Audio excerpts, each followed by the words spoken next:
It ain't even 6 o'clock yet. Good morning from the Superbook.com sports desk. I'm Robert Walsh. On Monday Night Football, the Chargers beat the Colts 20-3 in a game that frustrated plenty of fantasy football managers. The Chargers defense sacked Nick Foles 7 times and picked him off another 3. With the win, the Chargers have clinched a playoff spot for the first time under Justin Herbert. And Titans Monday injury report did not look pretty, even if it was just a walkthrough. 11 of the 12 players on the list did not participate, and there were a lot of big names, including Danico Autry, Bud Dupree, Christian Fulton, Derrick Henry, Amani Hooker, Jeffrey Simmons, and Nicholas Petit-Frere did not practice. And the Titans have signed Danny Isidora to the team's practice squad. Danny was a 5th-round selection for the Vikings in 2017. Over his career, he has played in 31 games with 6 starts for the Vikings, Dolphins, Chiefs, and Cardinals. For all your foundation repair and waterproofing needs, visit USSTN.com. Breaking news at once on your home for the Titans and the Vols. This is 104.5 The Zone.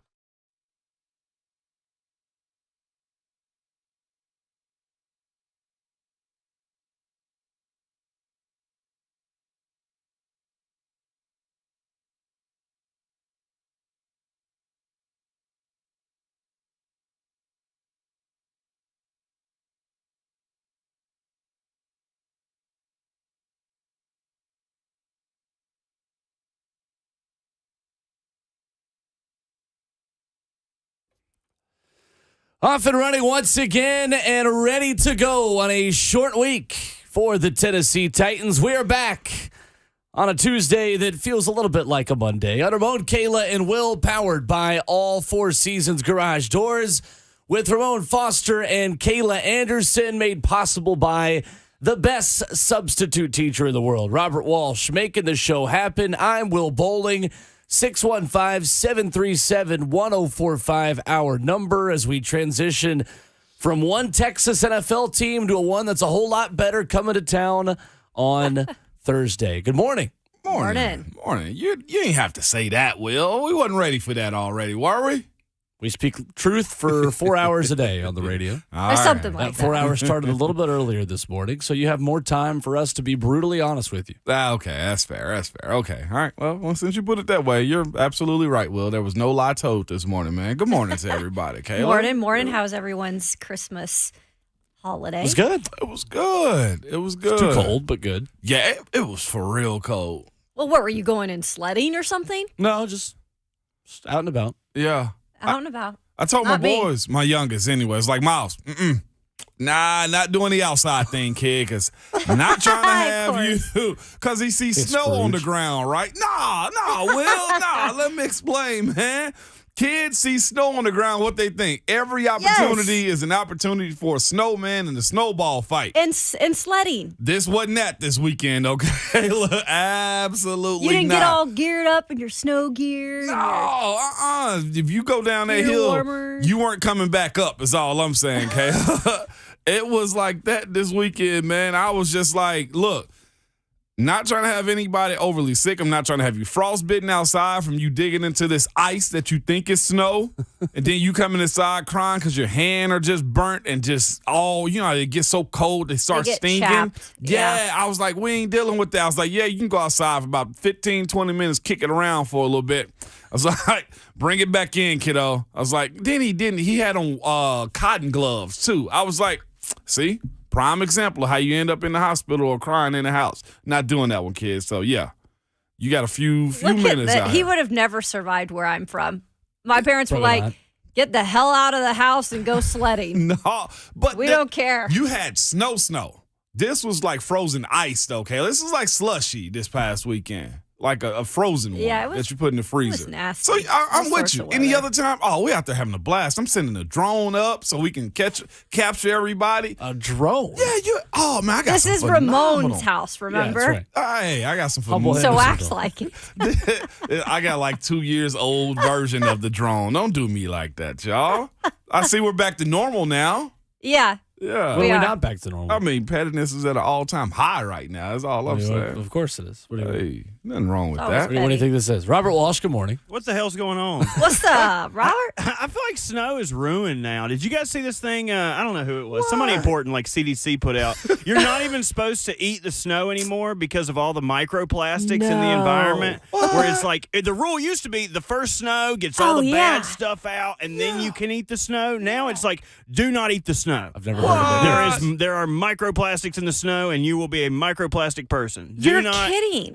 I know some microplastic Let me do some actual research before I just come spewing a whole lot of facts over here. Let me get some backup. I on mean, that. I wouldn't Fake doubt it news though. media. But I ate so much snow as a kid. Seriously, like icicles, Didn't think snow, Turned about out it. fine. anything on the it did. ground. Yeah. Interesting. Yeah, right. I was watching videos on YouTube this past weekend because somehow, like, the algorithm sent me cold weather camping videos. These dudes were camping, Kayla. You speak about your region Yeah. in minus 60 degrees Celsius, No, which was that's like minus 40 degrees stupid. Fahrenheit or something.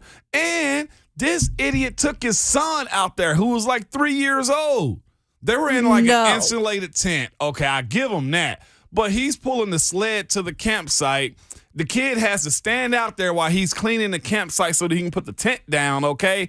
And then he puts the tent up by himself. The whole time I'm thinking, where the hell is this damn kid at? Like, at that time, it was minus like 20 degrees outside Fahrenheit.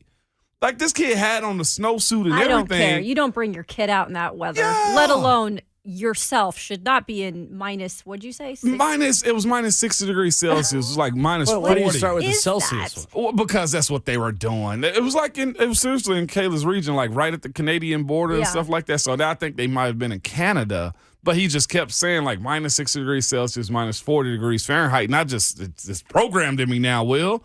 But can you imagine spending the night with your pops No. in minus 40 degrees? Absolutely. He wouldn't be my pops. That's after that. snuggling You weather. feel me? And then he gonna say something like, "Yeah, that is snuggling weather." Then he gonna say something like, "Well, I couldn't sleep last night. I had to wait on Rob and see if he was gonna sleep through the night in the fire." I'm like, "Well, duh. That's why you don't bring a 3-year-old out there, buddy. Golly. Who's camp? I don't care how insulated Well- the tent is." Saturday in Nissan Stadium was the coldest that I've felt at a football Really? game. Yeah. So what'd you do to stay warm? Because it's hard I when had you're sitting there. 2 sets of hand warmers. Uh-huh. The first of which was for the first half. I actually, walking down to the stadium, honestly, was working up a sweat. Like, it was great. Yeah. Okay. Was in the sun, walking down one of the bridges, and got in my seat. And it's like I went inside for halftime and then came back out, and Yeah. that's when it got me. It got Really? And then the wind picked The up. wind And Andrew picked up. Catalan made that point on the CBS broadcast Yeah. that the wind picked up at Yes. Nissan Stadium in the second half. Yeah. And it was that there were people heading to the exits in droves. I thought I at saw the end that. of the third quarter. Yeah. Because I got to leave early to come back here and do Titans Talk Back, and I was not the only one leaving. I know. We were kind of wondering up in the press box. We're like, wait, are people leaving or are they just going to get concessions? And there's a lot of them doing it. But I guess you're right. It was a mass exodus, and it was a disappointing second half for the Titans, who fall to the Texans over the weekend. And this is sort of our first chance to react to it. Not sort of, it is. Crazy. Our first chance to react to it. We can take your phone calls this morning at 615-737-1045. Tons to talk about out of this game. Malik Willis's performance, another fumble for Derrick Henry, Bud Dupree and Zach Cunningham again injured, and non-participants at practice getting ready for a really quick turnaround. And, well, guys, the conversation around this Cowboys game is, now that it is completely irrelevant, how interested are you in winning this game against the Dallas Cowboys? Golly. There's a few other questions I have behind this scenario and just this weekend too. But how interested are you in this one? The question is, Will, is who the heck do you have to replace your starters if you're not playing them? That's the biggest thing. Yeah. That's the biggest question. I'm with Okay, it. you can rest. Rest who? Rest who? You And gonna go then- do tryouts? Jeffrey Simmons. I mean, Stupid. literally, Jeffrey Simmons, Derrick Henry is about it. So what are you going to do? Tryouts? I mean, seriously. It's so bad. Might as well. In a situation like this, the OL can't sit. The D-line can't sit. Maybe Jeff. Maybe. And this is the thing. I almost expect Jeff to be in uniform regardless. You know? Yeah. Has to be. Where is the depth at? And Because what if other people go down and then the starters aren't dressed? I mean, it's just a No. Unless there's a few more players that go to IR, and then you can bring up some practice squad guys. Like this is bad, man. Yeah. For this part of the season, like there's no real light at the end of the tunnel when it comes down to like, oh man, we're just in the middle of the season. We'll get this guy, and that guy back. No. Yeah. In a game like this, as physical as Dallas is, and what their run game looked like too. Yeah, it's when Mike Vrabel spoke yesterday, like the tone was different. Like Vrabel's Vrabel, and he's always going to mess with us, but like just something is different about him, and it's just he's exhausted. You can see it on his face. You can hear it in the way that he answers questions. I mean, as much as we're still trying to do our job as the media, I get it. There's only so many questions you can ask at this point and get different answers for. So I give credit for Vrabel handling that well yesterday. But at this point, even when asked, like, what's your plan? Are you going to rest the starters? He's like, I don't know what we can do. We got to see what happens this week in terms of how many guys we have available to even be able to rest some of those starters. So it's just the whole tone has completely changed. And in the locker room, I talked to you guys about this last week. We haven't talked to offensive linemen almost all year. No. Guess who was in the locker room yesterday? Ooh. Guess who's the majority of the guys we talked to? The offensive linemen. Wow. Or whatever backups there are left. Wow. Well, I mean, that's because those guys But are new they to were it. all in there. Yeah. And we had to talk to them. Yeah. Because there are a lot of the questions start with that offensive line. Yeah. I will ask this. What do you think about Jordan Roos's play on Saturday? I'm rewatching it again now. Just solid backup. I thought he was okay. Yeah. I thought That's what I'm LaRaven saying. Clark was okay at right tackle when he came in. You truthfully didn't hear a lot of negativity around him. I mean, this is the thing, too. And this is no indictment on Derek either, but Derek attracts a lot of attention. We know that. So when you're blocking for a guy like that, you got to understand the task that's at hand for you, and you got to also understand that it's going to be a little bit harder than other teams in the league. Mm-hmm. Like Derek I ain't going to say he takes his time getting to the line of scrimmage. He sped that up a little bit more now, but majority of the time, defenses think if I can get to Derek before he gets started, then I'm okay. Screw if I get burned on the back end, because most of the time, I mean, this team wants to give it to Derek, and then respectfully, nobody really respects your passing game. Mm-hmm. So that's exactly what it was.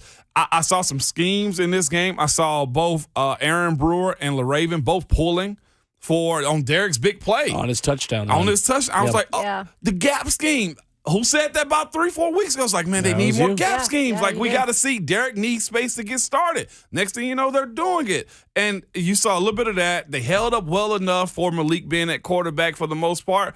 It wasn't a huge indictment on them this past weekend. The sacks, 4 sacks, 11 yards from what I saw. Malik scrambles. Sometimes you just get beat. Heck, Titans got after their quarterback one or two times this past game too. So it wasn't bad. They fought. Yeah. It's just, truthfully, play calling kind of did them in a little bit. And Derek's Isn't that a fumble. theme? Derek's fumble. Both of those are themes. Yeah. Derek's fumble cost him the game. Which then he took the sleeves off after it. And we've had the sleeves discussion, and people laugh. They laugh. No, it's legit. Actually legit. Sure did. And even he knew it. Sure did. Because he took the sleeves off finally. Sure did. 615-737-1045, the number if you want to jump in. We'll get to Eric and Josh first up on the other side as we give our reaction to Malik Willis's performance of the Titans' loss to the Texans over the weekend. Top 7, bottom 3 this morning at 7:20, plus your chance to win some Titans tickets and head to see the Titans and Cowboys on our Titans Ticket Tuesday this Thursday night in Nissan Stadium. David Boclair of SI.com at 8:20. And the one and only Ron Slay coming up in hour 4 at 9:20 this morning. All that and more as our Reaction Tuesday continues next on Ramon Kayla and Will, 104.5 The Zone.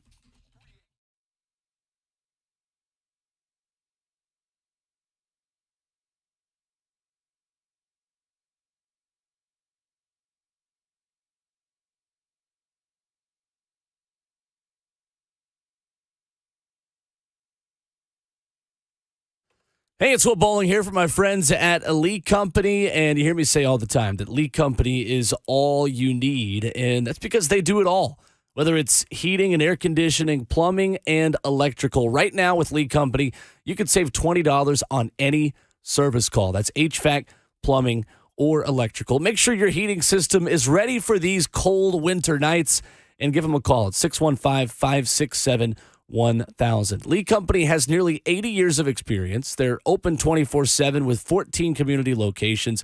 And with over 1,600 employees and 950 vehicles in their fleet, they're always prepared for your toughest challenges. So they do heating, air conditioning, plumbing, and electrical. And right now you can save $20 on any service call when you call Lee Company at 615-567-1000, online at leecompany.com. That's Lee Company, all you need.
Tuesday edition of Ramon Kayla and Will, powered by All Four Seasons Garage Doors, is right here on 104.5 The Zone with Ramon Foster and Kayla Anderson. I'm Will Bowling.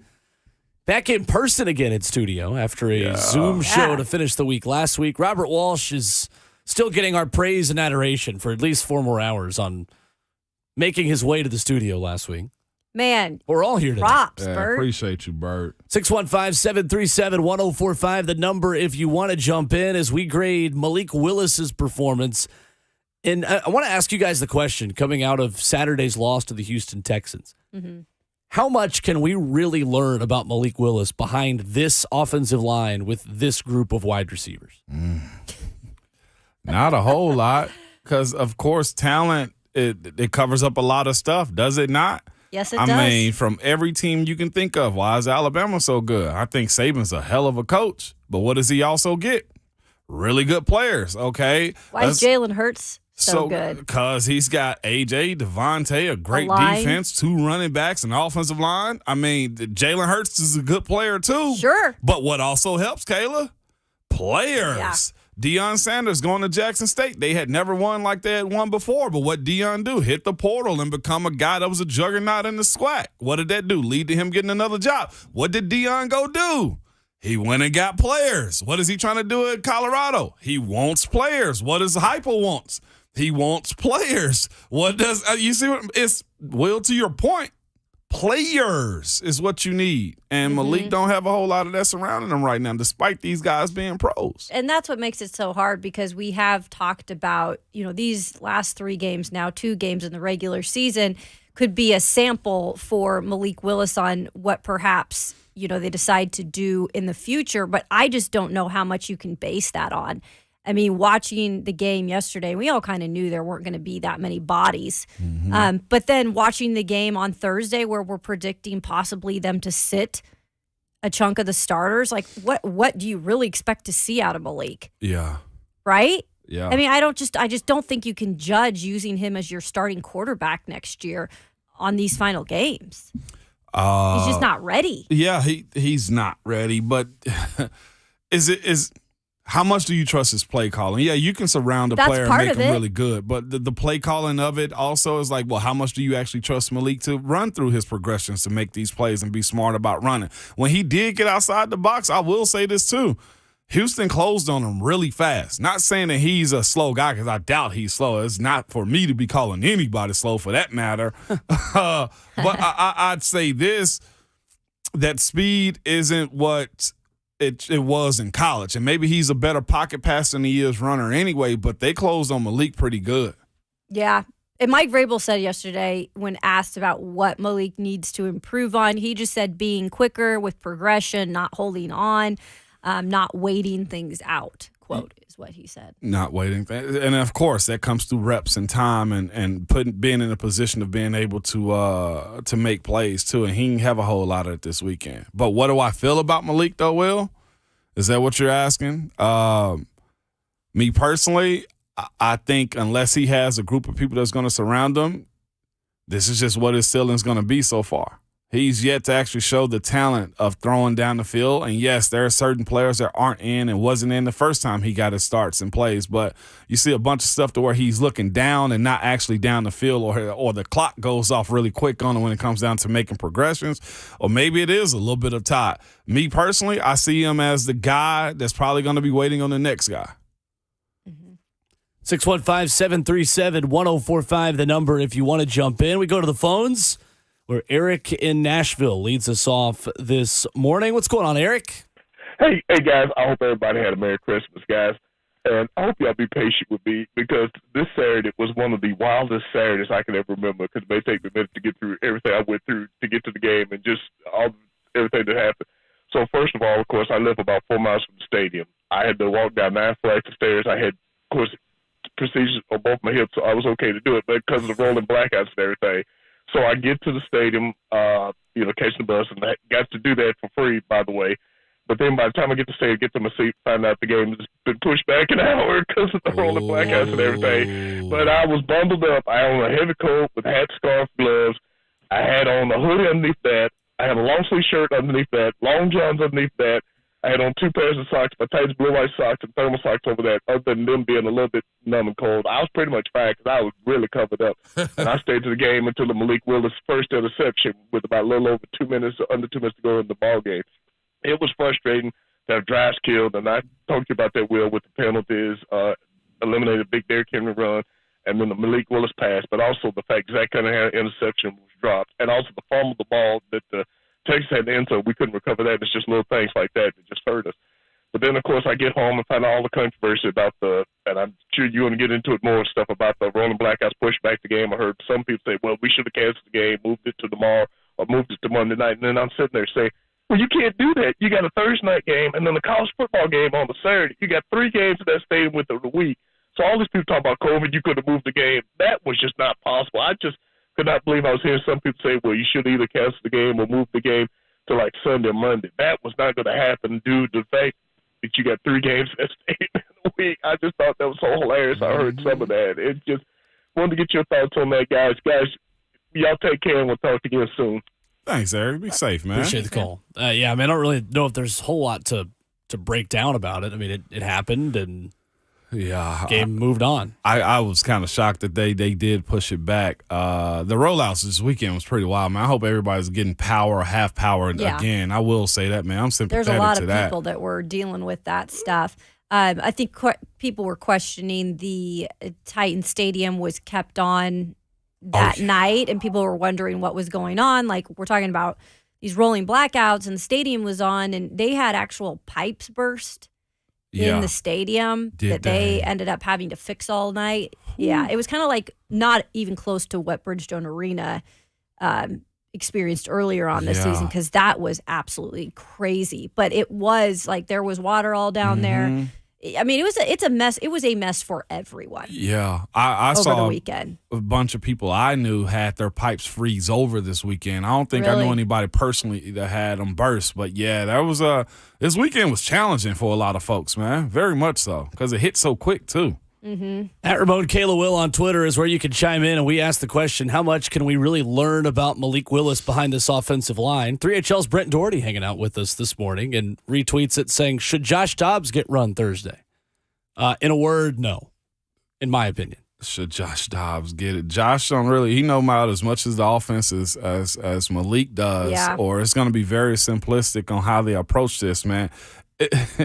Josh Dobbs is not an upgrade on Malik Willis. And this goes back to the quarterback play. If you have a quarterback, you got a franchise. And right now you're looking at a very hesitant play. Like, I'm looking at this play from Malik right here, and you speaking about Coach Vrabel said, what about Malik? He's got to speed up. Yeah, he's got to speed up the progressions. Like, I'm looking at this play to the sideline. I think this may be the second quarter, and Malik's in the pocket holding, and he has a good pocket surrounding him. He has the umbrella surrounding him. Traylon's there, and Malik vastly underthrows it outside to him. And you see even, like, it ain't necessarily a play you want to see or the ball. Watch the players' reactions to some of this stuff. Like, Traylon gets up and just in despair, just like, really? Well, I talked to Chig yesterday. Yeah. And while he takes a lot of, pride in being a rookie and wanting to do as much as he can for a fellow rookie quarterback, like, that's the quarterback right now. You could tell in certain situations he was frustrated as well. So that's interesting you say that. Yeah, you see the body language and stuff. How do you evaluate him? I always was told you got to have 3 years of watching a guy. Maybe that's a starter. Is Malik going to be the Titan starter for the future? If we did a poll on that, it'd probably be 60-40 in the position. I think some would probably say no. Others would probably say, well, it's because of the offensive coordinator. Others would probably say he has nobody surrounding him. All these are really good things, but when you also have a team or GM at the time that takes a quarterback, you expect to have time for a guy like him to grow. The thing is, you don't have it because Tannehill's constantly getting hurt and everybody else around him is constantly getting hurt. So he's up against the knife real bad right now as far as the progression of his career. Am I out on him? No. Do I think he's going to be the guy for the future also? In my opinion, no. Yeah. Can you do off-season work that can get you anywhere close to being, or is it just game? It's game, and truthfully, Kayla, you know how this game goes, man. It's either you got it or you don't.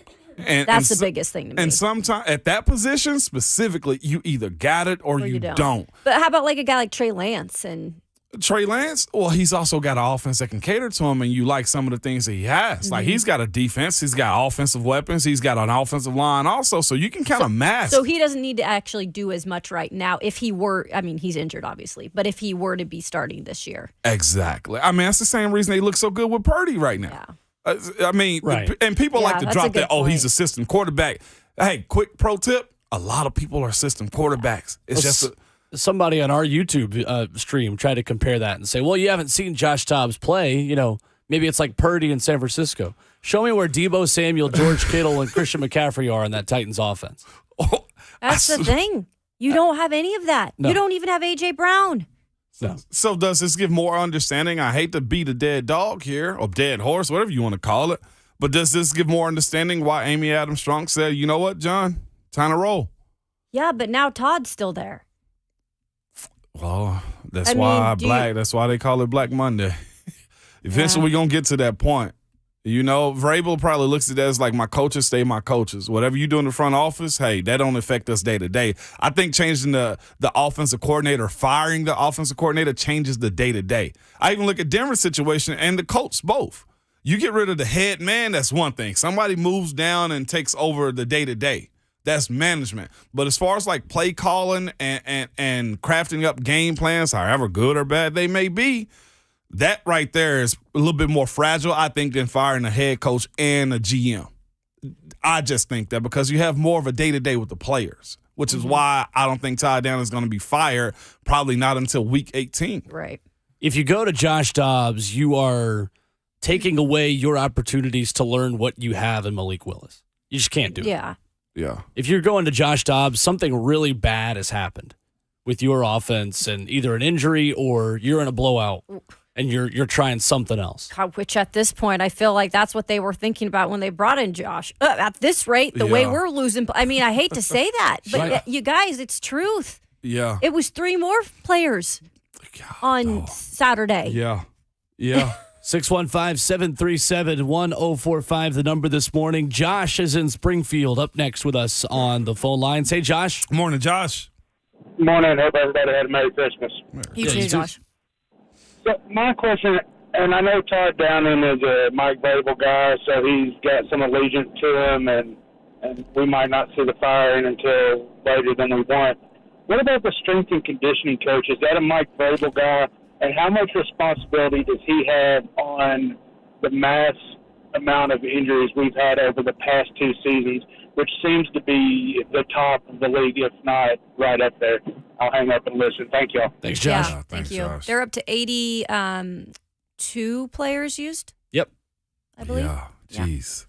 With more to come, isn't it? Especially this week. Yeah. I mean, I think it's a hard conversation to have because just calling out the strength coach is kind of the easiest possible way to criticize a team when you've got this many injuries. But I will say this, something has to change. Yeah. I mean, you can't continue trotting out the same strategy to keep guys healthy and them just not be healthy. So I don't care if it's a Vrabel guy or not. I mean, I think everything. Is. Right. Yeah, he is. It is. But everything, Mm-hmm. everything is going to be under the microscope this offseason. Yeah, it says on his bio that it's the 4th season with the Titans, so he's under Vrabel. And it's also, this is his first year as director of sports performance. So he's over this group. Everything's going to be scrutinized at this point right here. We talked about this last week, though, didn't we? As far as like the offseason has to be a case study for this team. They got 100%. They got a deep dive, right? What are we doing in the offseason? Are we ramping up properly? Are we warming the guys up properly? Everything's on the table right now as far as this health goes. Are we rehabbing properly for guys who have reoccurring injuries or continue to get hurt? Or the idea of who are we drafting properly? Yes. How are we looking at the medical? Everything is on the board now. And yes, it seems like the majority of these folks are Vrabel guys. And that's no knock on Vrabel, but it's also a side of, look, we got to be honest about everything. If we suck at doing this show, somebody's going to be honest with us, won't they? Like, that's how it goes. Honesty is the best policy. As crazy as that sounds sometimes, you don't ever want to hear it. But Amy's got to sit down after this season, and I'm sure this is a priority for her, and say, we got to completely figure out what's going, or try to at least, right? Because maybe you don't have answers to everything, but you have to try. Yeah. The way I feel about Malik Willis is the way we have discussed Will Levis at times this season at Kentucky. Oh, God. If you are a transcendent franchise quarterback, then you raise the level of everyone else around you to an extent. Yeah. And you overcome the weaknesses on your offense that is surrounding you. Now, all that to say that the ceiling for this Titans offense with, Patrick Mahomes at quarterback is really not that high. This offense behind this line with this play caller is never going to be great. Mm-hmm. But we needed to see more wow plays from Malik Willis overcoming that and just making something happen on his own. And we didn't see that. Yeah. Sure. And you needed to see that from him on Saturday against the Texans. Do I think less of him as a long-term option because of this game? Probably not. No. But did I feel any better about his possibility to be the franchise quarterback based on this performance? Definitely not. Let me just put it this way. Did you, when you were watching the final opportunity for them to go down there and score at the end of the game, did you in any way feel like Malik could make that long pass downfield or make the play where they could possibly pull off something like that? No, not one bit did I think that. And that's nothing on Malik. It just was that feeling that if it was Ryan, possibly. Yeah. Possibly. And he's had those types of game-winning drives before. But with Malik, I just feel like at that point there was just no. I was like, this is not. It's over. That was a proper question to ask. I mean, right I'm there, serious. Kayla. I'm with That's you what on my gut was telling me at the time. In those moments, I was thinking more turnover than I was thinking touchdown. Mm-hmm. 615-737-1045, the number. James is in Springfield and up next with us this morning on the phone lines. What's going on, James? Good morning. How are you? Good. Great. Good morning. Awesome. I'd hate to start the Monday off by saying that Malik is a bust. He's a third-round quarterback that got drafted in the first round. If you take all three of his starts, he's got, 300 yards passing the last game. The running back had as many runs as passing attempts, and the running back still gets more yards than the quarterback. If you take Malik and put him in Philadelphia with all that talent, Philadelphia might, they'd probably get the first pick in next year's NFL draft. That's just my opinion. I wish the best for the Titans. I love them. I wish they weren't so boring and predictable, but in my opinion, Malik's a bust, and he's going to be a bust next year and the year after, and I'll hang up and let y'all tell me how I'm wrong. Thanks, James. Thanks, James. Well, the one area you are wrong is he wasn't a first-round pick. He was a third-round pick. rounder. So he was a third-round quarterback selected in the third round. The burden of proof to be a bust is a lot bigger when you're a third-round pick versus a first-round pick. Yeah. If Malik Willis was selected in the first round, our criticism would be a lot more harsh Oh, yeah. right now. Oh, my God. Oh, yeah. But you have the luxury of sitting and waiting a little bit when you're selected in the third round. It's just the reality of it. But, I mean, we're not going to sit here and say you're wrong on your evaluation of him long term because I think that's a fair statement. Yeah, it is very fair from what you've seen. And we've seen a decent sample size, have we not, Will? I mean, you just made the same Kayla? statement basically a Yeah, couple I minutes ago. did. I did. We've seen more sample sizes of him than we would if some guys weren't getting hurt this year. I mean, we might not have seen him at all, right? Right. 615-737-1045, our number if you want to jump in and react as well. Cuzzo Mike will lead us off on the other side. More of your phone calls coming up next on Ramon Kayla and Will, 1045 The Zone.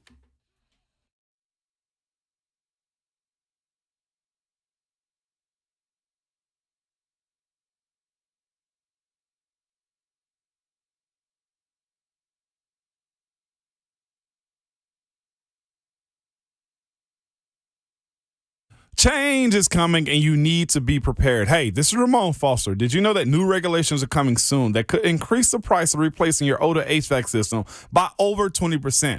That's why you need to act now and get that older system replaced by my friends at Spring Hill Heating and Cooling. They offer 18 months with no payments, meaning you can lock in today's price and not have to pay until spring of 2024.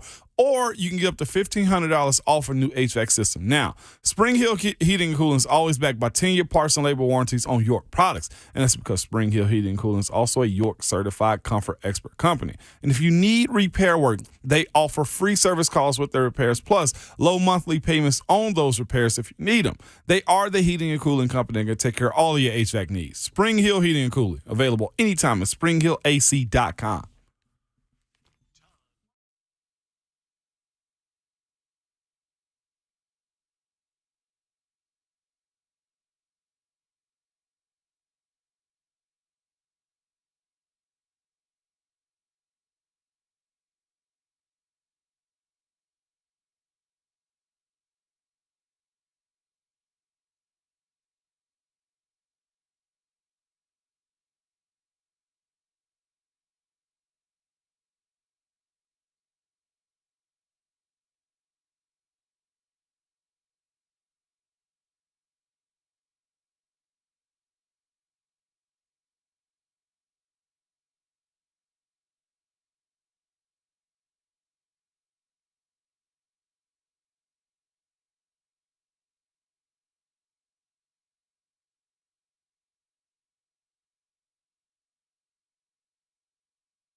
Tuesday on Ramon Kayla and Will, powered by All Four Seasons Garage Doors, right here at 104.5 The Zone.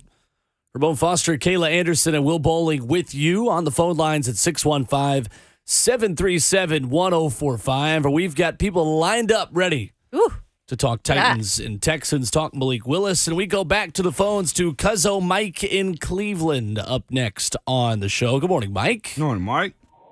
What up? What's up, peoples? Y'all have a good holiday? We did. Yeah. Yes, sir. We did.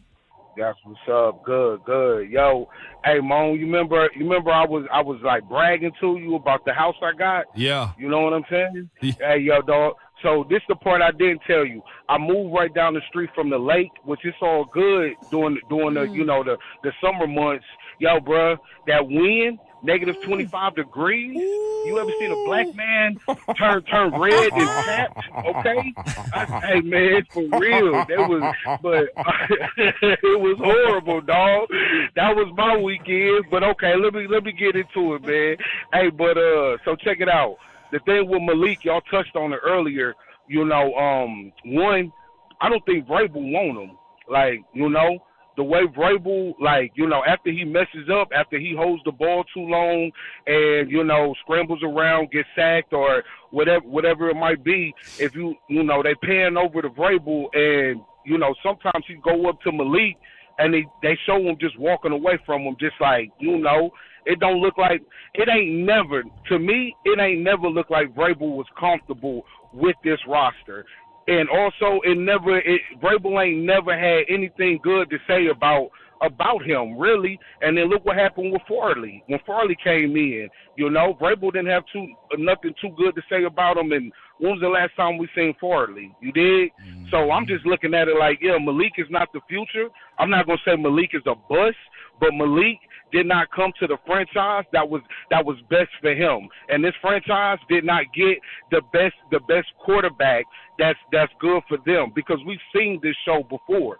We've seen the project quarterback that's a run first, one option, one throw option look, and then go. We've seen this before. I mean, from Vince Young to Jake Locker, even to Mariota, in his first couple of years, this was not a good pick for this franchise. Pure point blank. This franchise really needs to upgrade this offense and this scheme, this mindset that is stuck under, and it's getting old. To old like Titan fans like me, this scheme, this mindset is really getting old. I don't blame Derrick. I don't blame Derrick Henry whatsoever, because he is a superstar. I hope that we keep him, but it's only so much that this run game is going to do. Come on, baby, you said it all at the beginning of the season. This ain't, it's time to update this offense. Malik is not the future. He ain't a bust. This just was not a great franchise for him to come to, and that's where I'm at with it. I think Malik could be traded. Get our third round pick back. Yeah, y'all know me, flatline. I do. All right, Mike. Yeah. Thank you, Mike. Appreciate the call. I'll say this too, Mike. I don't think you're gonna get the third round pick back. Not at that value. You draft him at the third, you might get a 7 at this point. That's how the league goes. You know how it is when you go to the pawn shop. I know Mike is just filibustering until he hears the 24 sound also, and then that's when he knows to wrap it He's up. like, all right. Do it on purpose, boy. Yes, he does. That's on me. I did not know that was a thing. And now that I know that I have that arrow in my quiver, I'm going to hit so many more people with the Jack Bauer. 615-737-1045. Caples in Springfield up next this morning. What's going on, Caples? Robb County deep today. Yeah. That's right, baby. Go Yellow Jackets, right? Love it. No doubt. Hope y'all had a good Christmas, man. I'm going to jump right into it because I know y'all got people on hold, man. I want everybody to understand something. I am not a Todd Downing supporter by any means, but this takes me back to 2019 with Shane Bowen. The defense was terrible. We couldn't get out the field on third down. We didn't have no sacks. Everybody was calling for Shane Bowen head. And what did they do in the offseason? Blaine said it best. They're going to say it's personnel, and they're going to get all their personnel up out of here. And what did they do? They got rid of Adoree Jackson. They got rid of Malcolm Butler. They got rid of Acaro. They got rid of so many people because they were saying it's personnel. So my only excuse for Rabel keeping Downing is him just saying that he's not satisfied with this personnel and just piggybacking off of Mike. Well, because Mike said you could tell, man, he like frustrated. Like with Malik, he don't even show no compassion. He just be like, yo, bro, you missed a read. You're not throwing the ball. You know, he's upset. So it all goes back to me. This is like a John Robinson's fault type of thing, and I think Rabel is riding that. That's why he's keeping his boy. And the second thing I want to say is, yeah, Malik, man, love the kid. He's got a good work ethic, everything, but I just don't think he's the quarterback of the future because the offense does not fit him. He needs to be in like a Lamar Jackson, RPO, RPO, pistol-style offense to survive in this league, and that's not here. So I just, God bless him, man, but he's not a bust. He's just not the right fit here. Love you guys, man. Tighten up. Thank you for the call. Caples. Appreciate it, Caples. Yeah. I think there's a lot of truth to that. Yeah. But here's the thing, too, with Shane Bowen. He was just not given the title that first year because I feel like it was a prove-it year in the first year. He had the second year last year and improved on a lot. With Todd, like Todd had last year. Yeah. Todd was the offensive coordinator, and we haven't seen anything different. If anything, you've seen digression. Now, yes, a lot of that is personnel, but you just wonder with what he had last year, weren't they still kind of complaining about the offense and not scoring Absolutely. many points? You Yes, had ma'am. A.J. Brown. Yes, ma'am. And you also had You had Oakland it? for Todd Downing. Right. Like Todd Downing has As a done sample, this yeah. with the Raiders as the offensive coordinator, and it wasn't great then either. This ain't his first go-round. Shane Bowen only had the Titans experience that one season, so there was less of a sample size to go off of for Mike Vrabel to say, okay, this was personnel. I think last year, the Shane Bowen, Todd Downing comparison was completely appropriate. I think it was a one-for-one comparison. This year, Todd Downing's had an extra year of sample size to know that he's just not the guy to take you to a Super Bowl as an offensive coordinator.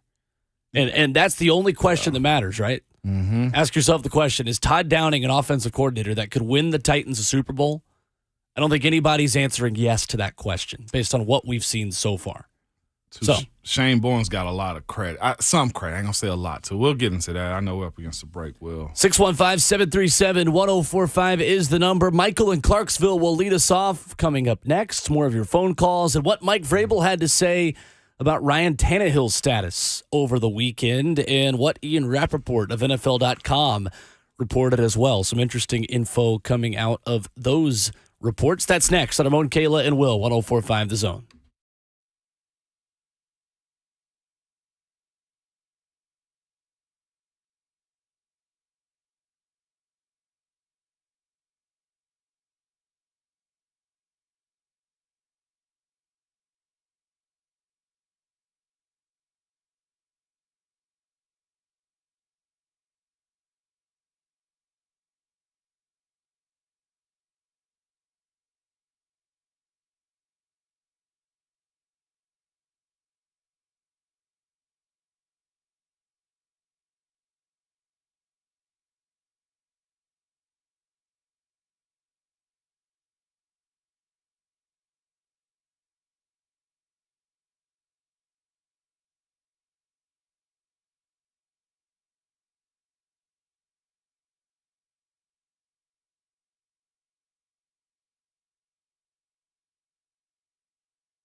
7:02. Good morning from the Superbook.com sports desk. I'm Robert Walsh. Monday Night Football last night, you saw the Chargers beat the Colts 20-3 in a game that frustrated plenty of fantasy football managers. The Chargers defense sacked Nick Foles 7 times and picked him off another 3. And with the win, the Chargers have clinched a playoff spot for the first time in the Justin Herbert era. Titans Monday injury report didn't look pretty, even though it was just a walkthrough. 11 of 12 players did not participate, and there were some pretty big names, including Danico Autry, Bud Dupree, Christian Fulton, Derrick Henry, Amani Hooker, Jeffrey Simmons, and Nicholas Petit-Frere. They all did not practice, and the Titans have signed Danny Isidora to to their practice squad. Danny was a 5th-round selection from the Vikings in 2017, and over his career, he's played in 31 games with 6 starts for the Vikings, Dolphins, Chiefs, and Cardinals. For all your foundation repair and waterproofing needs, visit USSTN.com. Breaking news at once on your home for the Titans and the Vols. This is 104.5 The Zone.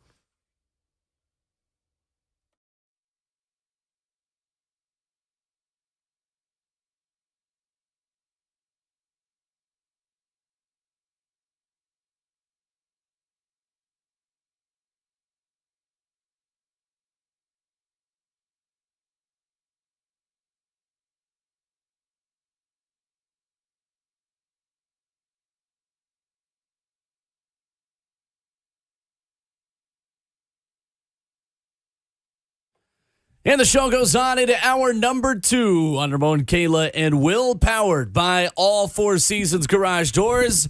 Our substitute teacher, Robert Walsh, he isn't showing a movie. He's producing the show just like Jonathan Schaefer would before Jonathan Schaefer gets back. Ramon Foster, Kayla Anderson, and Will Bowling with you on the phone lines at 615-737-1045. Our top 7 and bottom 3 in the NFL coming up in 15 minutes this morning after the Indianapolis Colts make the Titans feel better about life last night.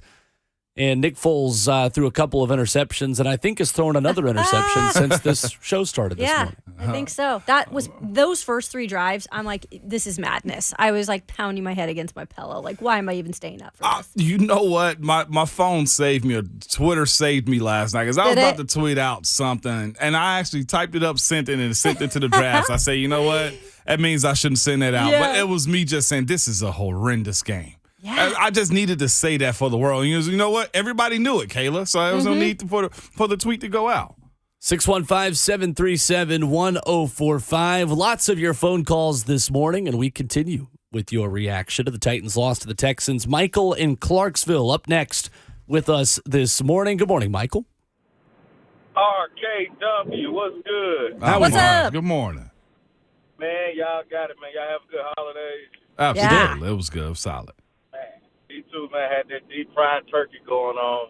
Ooh, wait. So let's get into it. You know, the rookie.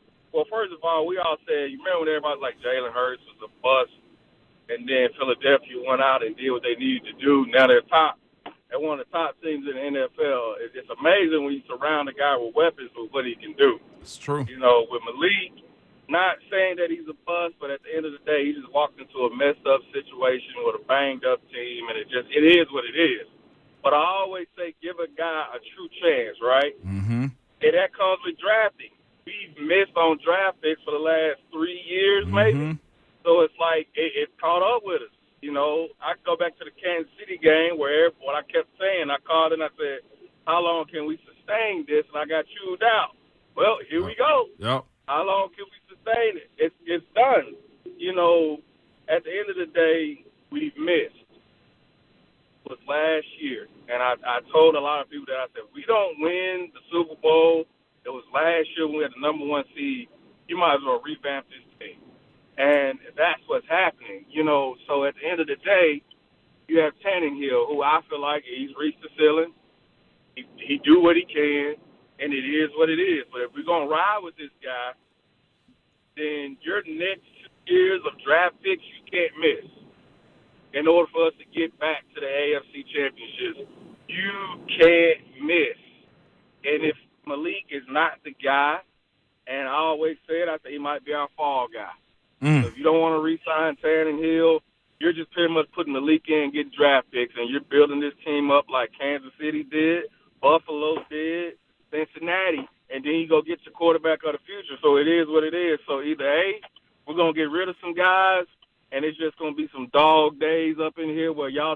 talking about draft picks for the next 3 years, or B, you're going to surround Tannehill and y'all going to make a run. So I'll let y'all answer that.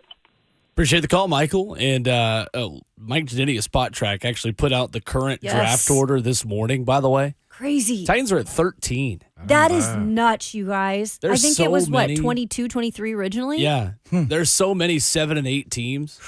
Titans are at 13, right behind Seattle and right in front of New England. Wow. So, but it is a good point, though, making the Jalen Hurts comparison.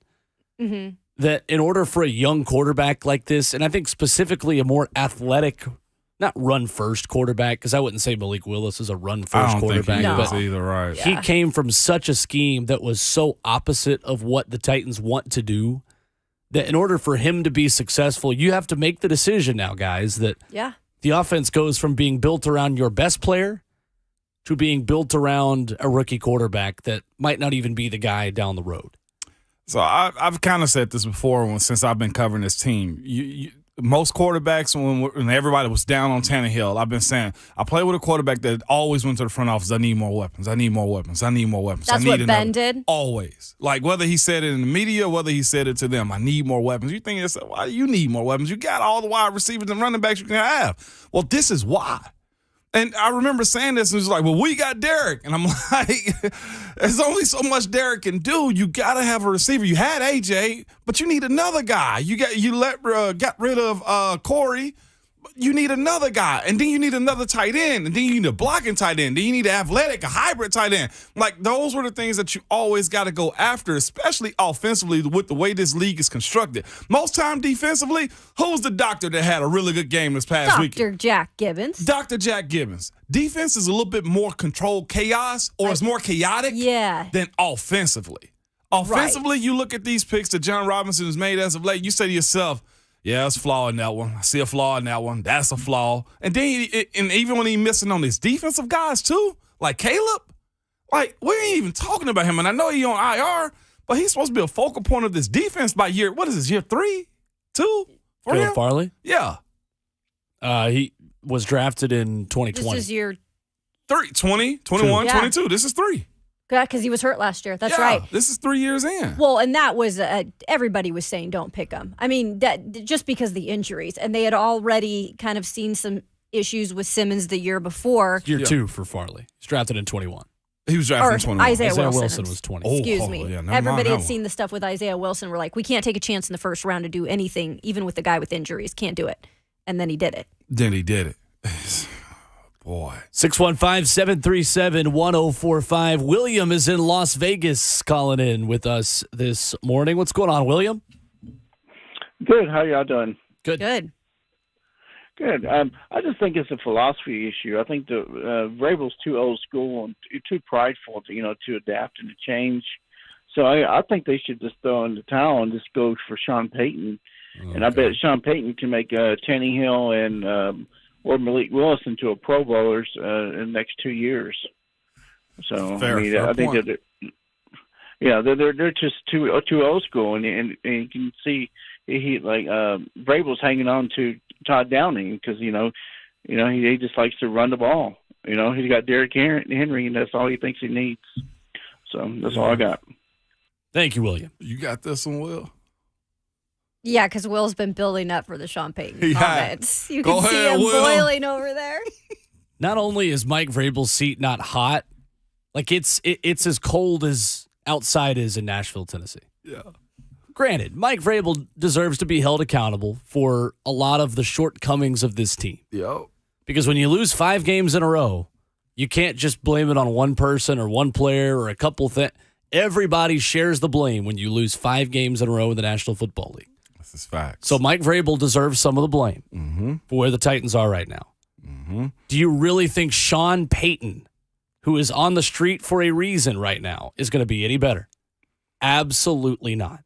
I think a lot changes, though, with an outside eyes if he decides to go that route with a coordinator. Sure. With the coordinator. Sure. And we will have the opportunity to criticize Mike Vrabel if Todd Downing starts next season as the offensive coordinator again. And look, Mike Vrabel is a prideful guy. he does have a little bit of stubbornness in him. That's Mike Vrabel for you. Moving forward, though, like, you know that he's going to have to make decisions, and it might not be the easy decisions that he's going to have to make, but I feel like he realizes he's in a position now that he has to make those. Yeah. Right? I mean, some of the stubbornness can't go on moving forward. No, ma'am. But by the way, Derek was already here when he got here. Yeah. Everybody got something dirty about their job is what you're saying with Vrabel in this offseason. He got to handle it, Kayla. Yeah. I mean, I think you could make the argument that Mike Vrabel didn't come in and say, okay, I want to run a run first, let's run it 30 times a game offense in my time as the head coach of the Tennessee Titans. He came in and said, I've got DeMarco Murray and I've got Derrick Henry. I'm going to run the football. Yeah. And that's essentially what you had you had Derrick Henry was the centerpiece that you built around, and it worked. Mm-hmm. Now it's not working. So now you got to adapt and evolve, and that's the next step in Mike Vrabel's tenure as the head coach of the Tennessee Titans is how can he adapt this scheme to be a 21st century offense and a 21st century way of winning and it not be built around 22. And he said that. He goes, this is a part of coaching. It's parts like this where you're not going to win games and things are going to get difficult. Like, he's admitting that. It's not like he's, ignoring that. Yeah. You're almost looking at Andy Reid in a sense. Andy Reid's been a great coach for a very long time, right? Yeah. And Philly and everything. But when he got to Kansas City, by the way, he got fired and Philly. And go there, and he had to wait out a guy to get his quarterback. I mean, that says a lot, too. It's just funny that Sean Payton left a situation that had a bad salary cap and no quarterback, and people think he's going to come to another situation with not great salary cap and a quarterback that's kind of at the end. But you got to think, though, Will, it is kind of appetizing to kind of think about. Not at all. I just wanted you their have reaction. the NFL Coach of the Year now. More appetizing than that is Tom Brady coming here next year. Let's not act like that wasn't a thing, Who though. else owns property in Nashville? Has anyone been around Montgomery Bell Academy? Is anybody taking tours at NBA that we should know about? I mean, who doesn't own property here? Okay, Joe Montana does, too, don't he? Oh, perfect. I'm starting that Can he line coach right the now. Titans? Belichick's from Nashville. Oh, okay. He was Yes, born he is. here. He was born and raised. He was born. He was born. 615-737-1045. All day. Will All is day. in the darkness right now, man. He ain't coming out anytime soon. All he needs is a black skull cap, and he's ready to go. I'm the only one not wearing the beanie today, too. Y'all both got the beanies. No, that's because yours is used for robbery. You got the 3 holes in your skull cap because you are in the darkness right now, Will. I see it. I see the eye roll. Look at this face. What happened over the weekend? You see the celebration the young guys are doing now where they're pulling the ski mask over their face? That's you. Coming up next, top 7 and bottom 3 in the National Football League as we get Ramon Foster's best and worst in the NFL. Where do the Indianapolis Colts pop up potentially? Where do the Titans Not in the top pop up? 7. How'd you know? We'll see. Coming up next, 104.5 The Zone.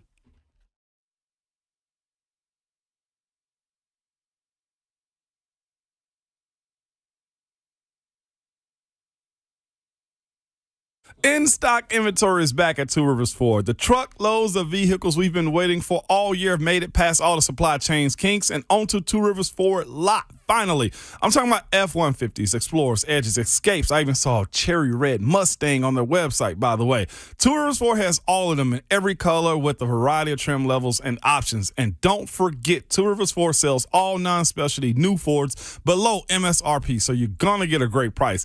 And when it comes to financing, Two Rivers is offering great financing rates this month starting at 2.9%. Also, I always like to mention that when you do business with Two Rivers Ford, you're doing business with a local dealer that's been around since 1983 with a A+ rating from the Better Business Bureau. And these are just great people, too. And you'll be in great hands when you deal with them. Just look at their Google reviews. So get online at tworiversford.com or call them at 1-800-900-1000 or go see their non-commissioned sales team in Mount Juliet, just 7 miles east of B&A. But whatever you do, do it fast before the in-stock inventory is gone. Two Rivers Ford, powered by Ford, driven by people.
It's Ramon Kayla and Will, powered by All Four Seasons Garage Doors on a 104.5 The Zone. Ramon Foster, Kayla Anderson, and Will Bowling with you.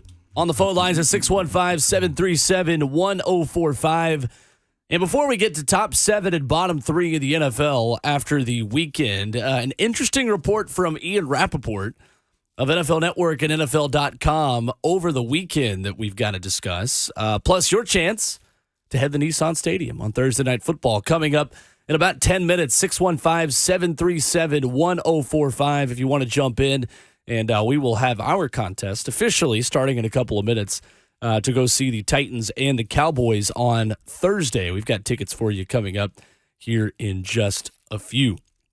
So Ian Rappaport, guys, a little bit of different reporting from what we had heard from local media who had reported last week that Ryan Tannehill's season was most likely over. Adam Schefter then adds his own report over the weekend. This was on Saturday morning before the Titans game, before the postponement, where Ian Rappaport gives then his thoughts 5 minutes later. And Ian Rappaport was the last one to report about Ryan Tannehill, but he was the one with the outlier information, saying that sources say Tannehill traveled to Birmingham, Alabama last week to undergo a tightrope surgical procedure on his injured ankle, giving himself at least a chance at being on the field to help fight for Tennessee's playoff lives. Ian Rappaport is making it sound like his season might not be over just yet. Wow. That's interesting. That's the case, man, when it comes down to reporting on that one, man. I wonder where they got their information as opposed to others when it comes down to that type stuff. But I remember we brought it up. Who was Tillman this year?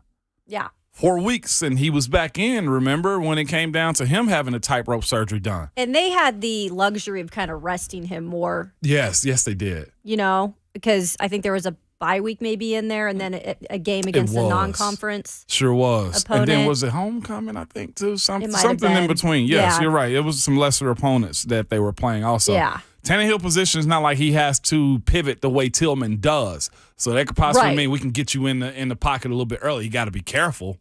That's for sure, as far as like what hits and when to go down. And I know Corey Curtis of News 2 asked yesterday Vrabel about the indication that he hasn't gone on IR, and he said, quote, "I would say that is an indication that he is doing everything he can possibly do to get back and help this team at some point," end quote. That was Vrabel. Ooh, man. Yeah, we have the audio of that too, by the way. This was Mike Vrabel, what he said yesterday about Ryan Tannehill. I would say that that's an indication that he's doing everything he possibly can to get back and help this team at some point. There you go. Short and sweet. Boy. Yeah. I liked Kayla's version better. Yeah, I felt like I did too, delivered it with authority and some confidence behind it. Yeah. You did? The question I asked right before that led to that question, I'm going to toot my own horn. Go ahead, then. Show Well, off. I was just wondering about, David Long and Kyle, because they've done the mystery men on IR that we know we can, or they can bring back one guy at this point. So I just asked, is there any, reason to think that either guy could return from IR? Yeah. And he said, I would say that this week, that's not a possibility, that you won't see either of them. There you go. But he didn't say future. Okay, good. And you've got one IR return left Yeah. for either David Long or Kyle Phillips, you would assume. I think it's just going to be, hey, this is for David Long if he can get back in time. Because we've not heard from Kyle Phillips, and we haven't really seen him around quite as much. And I just, the vibe I get from that situation is that spot's for David Long. Yeah. And Kyle seemed frustrated when I talked to him in the locker room, just kind of off camera. Yeah. Just frustrated with how long it's taking. It does. Oh, my goodness. That sucks, though. Yeah. Especially when guys are willing like that, too. And he is. And part of the history of the league is everybody's going to have something. Well, Ian Rappaport's report from Saturday goes on to say, while the recovery time for this type of procedure can vary, a best-case scenario can have a player back on the field in about 3 weeks, which is what gives Tannehill hope that he can return for Week 18.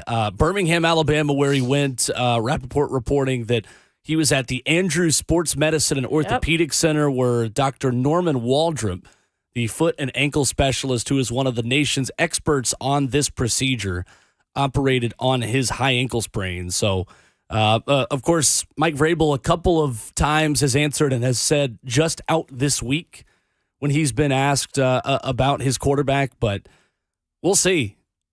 I think this is trending towards it at least being up in the air going into next week. Yeah. And going into Jacksonville. Obviously, no point even having the discussion for Thursday because it's already a 3-week injury. But we've seen Tua Tagovailoa come back from this. We've seen a number of players have a 2 to 3 week process, and then we've seen guys like Cedric Tillman kind of struggle over the course of a month, month and a half. So to get right. How long was Tua's recovery? Tua was 3 weeks. Okay. Yeah. One of my teammates, Marquise, had that, man. They literally put a rope through 2 bones to kind of strengthen up another. And the bones heal. That's the thing about it. The bones will heal, but it's the structure of the surgery, the healing on the outside and not getting infections. That can take a little bit longer, too. I saw Marquise go through it with that one. He was one of the first guys in the NFL that did it, to my knowledge. He had his done by Dr. Anderson, I think, in Charlotte.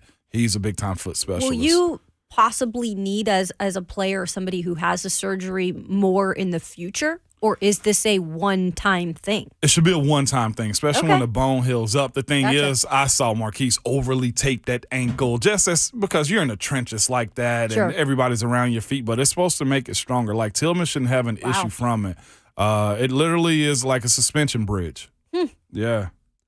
615-737-1045, the number. So Ian Rappaport letting us know. Ryan Tannehill pushing to try to be back week 18. So in the NFL, there's a lot of bad teams right now, Ramon.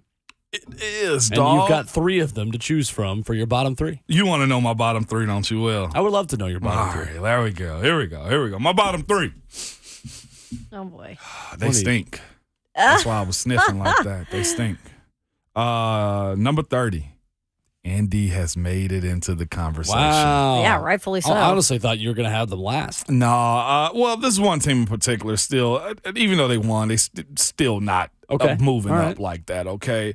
Indy, of course, is just bad all the way through it. ESPN is doing a real mock-up job by trying to give Saturday every opportunity he can get.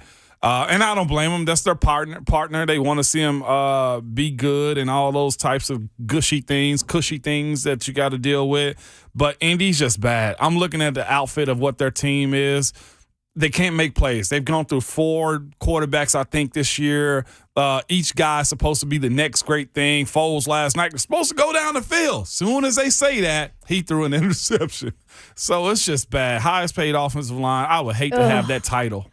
I would hate to have that title and still be out here cheeks like that. And Quentin Nelson was getting dogged. Yes, he was. Yes, he was. Quentin got to have an older guy talk to him. Whew. This is the thing about the league, man. And maybe he already knows. Quentin's been a stud since the day he walked in this league, man. But there's still a level of guidance that go along with it.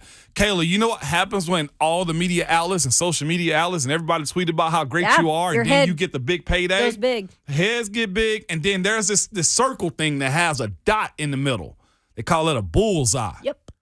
On your back. Everybody's gunning for the guy that has the heavy check or you're number 1 at your position. Sure. There's no days off for you. I've seen it personally happen to guys. Oh, you know what? Oh, you him? I got him first player of the game. Quentin's got to have that understanding. Jeff gets it now too, right? Sure. We've seen Jeff get a lot of praise. What is happening to Jeff Simmons now? Jeff's getting double and triple team and getting beat up side to side just in the middle of plays. Mm-hmm. So you're telling me that Quentin Nelson needs to talk to a veteran that's not on a podcast on a bus in Nashville? Pretty much. Just not going to blow him up anymore. Yeah. So going on buses probably not a good idea. Okay. I don't mind like that too, Will, to that point, man. I know. But what I'm saying is this. That's a dirty game playing in the offensive line. It just is, okay? Like we saw a guy last night, the safety from the Chargers, who knocked himself out last night. Golly. Derwin James. Derwin has a point to prove every time he gets on the field. Who had just come back healthy. I know. But Derwin got on a play last night. And I know I'm taking a whole lot of time on my top 7, bottom 3 with these 2 teams. Derwin got on a play. And Derwin said, not on my watch. and he goes head first and go hit a guy, knocked himself out. But you know what he said? I'm him. You're not going to play me like I'm just a nobody. And that's what happens with Quentin. Quentin got to get to that point. I know Titans fans like, no, let Jeff do his thing on him. But I like seeing good quality play in this league.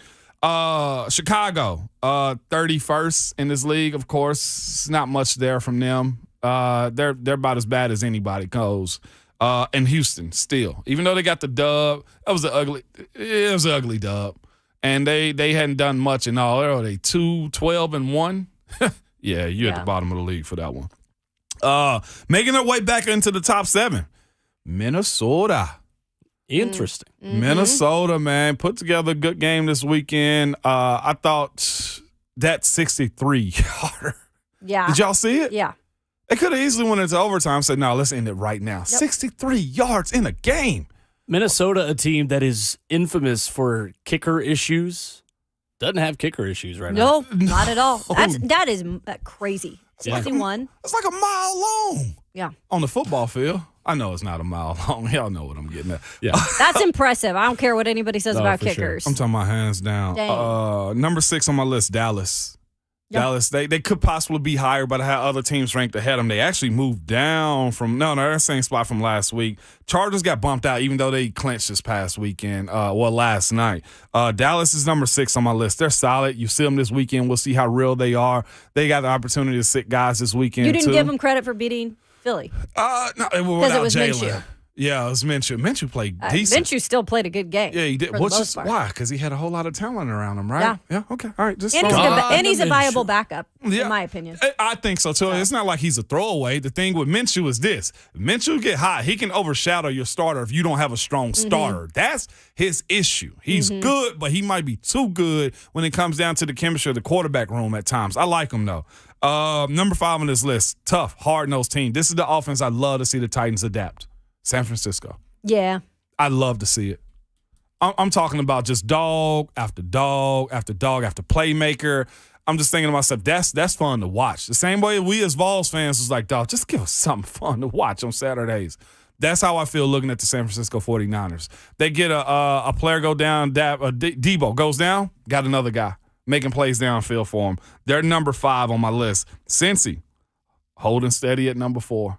They found a way to come out of that New England game, and it's hard playing in New England. I know that hurts you giving Cincinnati that much credit. Week in and week out, I'm just hoping for a fall, Will. Robert Walsh also sharing in the just gritting through your teeth and giving Cincinnati credit. Hey, but the war of attrition is hitting them kind of hard. Trey Hendrickson's playing through a cast. Yeah. They lost Lyle Collins, their right tackle, which the big knock on him is he hasn't been able to hold up to extend plays. He's kind of getting pushed back, so they're worried that what are the pluses that you're going to get? There's not a lot of pluses when a guy like that goes out. Come on, but Rob. they're going to have to figure something out because what was the problem last year? Yeah. They ain't got nobody on the offensive line. Come on, they had to Rob. bring him in, and he had a hip issue. So I wonder if the war of attrition is going to start affecting them as it goes on. But I'm looking for any positive as a Bengals hater that I can find. Give me both. And as a Joe Burrow just enthusiast, because I absolutely love Joe Burrow. There is no secret there. Having him gives you a different type of confidence. I'm serious, guys. That's why I picked him at the beginning of the year when they were doing crap to be a believer, not a pretender. Yeah, a real team. Truthfully, Joe is that quarterback that when you walk in any stadium, we got a shot. That's him. That's what you're saying, right? And that's what we were talking about earlier. We made the comment about Malik Willis saying that a franchise quarterback that could win you a Super Bowl raises the level of everyone else around him. Well. Joe Burrow is the epitome of that. I got chills while you saying that, by the way, too. Joe Burrow beat the Titans with a sieve as an offensive line in 2020. Yeah, man. He's never really had anything great in front of him, guys. Let's be realistic about that. I mean, Quentin Spain was on that offensive line. Come on now. Yes. Yeah. Yes. I mean, Q. Washed Quentin Spain. Not like kind of good Quentin Spain. I legitimately got chills by you saying it because that's what I used to say with us. Like, any weekend, like, you walk in the stadium and your guy is walking in with you, Will, Kayla, like, Rob. I mean, it's the same criteria we gave Will Levis of why he's not a franchise quarterback in the NFL. It's the same exact reason. I know we're dumping on him, but that's facts. I don't feel confident in that. Like, there's no excuses to make for a guy that is a number 1 pick transcendent quarterback. Man. Anyway, Well, listen, we continue. We digress. We're going to talk about that in the offseason. We got tickets to give away, too. Yeah, we so do. We All gotta keep right, it so rolling. Cincy 4, Buffalo could have moved up, but the others, I just couldn't do it to them like that, man, considering the Eagles. Eagles did take an L, but it was without their quarterback. I got Buffalo 3, and they're as good. They're getting as hot as anybody need. By the way, what's his name's little brother from Georgia is him, Cook. Oh, yeah. Dalvin Cook's little brother, he's him. He's actually really nice. Yeah, he's a he's clone good. of him, man. Eagles are number 2. They moved down, and numero uno with a bullet again. P. Holmes. P. Holmes and the Kansas City Chiefs. Yep. Doesn't surprise me. Yeah, Okay. Buffalo could easily be 2, and the Eagles could be 3. Okay. Yeah. I like it. Yeah. Well, we have got your chance to head to Nissan Stadium for some primetime football against the Dallas Cowboys coming up on Thursday night. It is a Titans Ticket Tuesday, and you can be caller number 5 right now to win 2 tickets to see your Tennessee Titans host the Dallas Cowboys this Thursday at Nissan Stadium. Plus, you're going to get 2 tickets to the Titans VIP tailgate at the Bridge Building. Thanks to Bullseye Event Group and one Ron Slay. We'll be there. We'll be here in hour number 4. 615-737-1045. Caller number 5 is headed to Nissan Stadium Thursday night as the Titans take on the Dallas Cowboys. 615-737-1045. And more of your reaction to Titans and Texans coming up next on Ramon Kayla and Will, 1045 The Zone.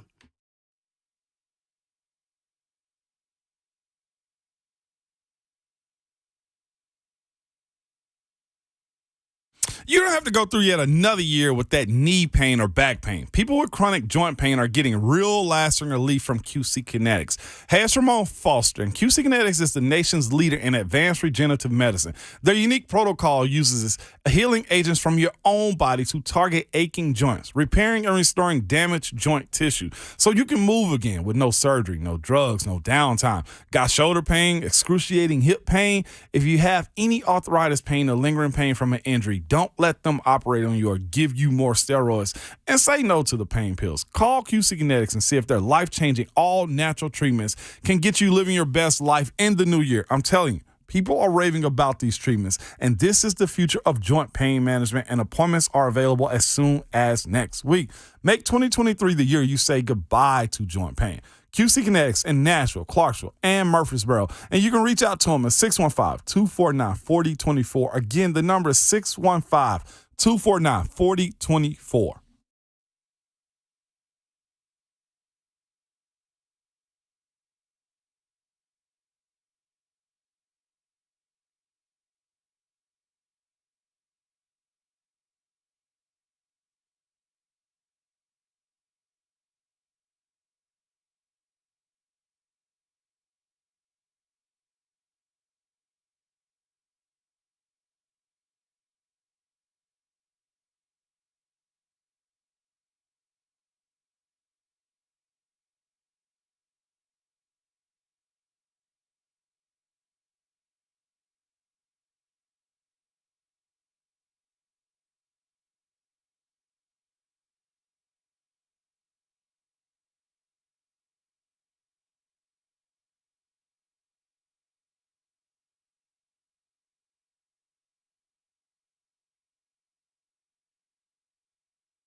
It's Ramon Kayla and Will, powered by All Four Seasons Garage Doors, right here on 104.5 The Zone. David Boclair at 8:20 will join us talking Titans this morning. Ron Slay in hour number 4 as well. 104.5 The Zone TV is where you can watch on Facebook Live, Twitter, YouTube, and Twitch.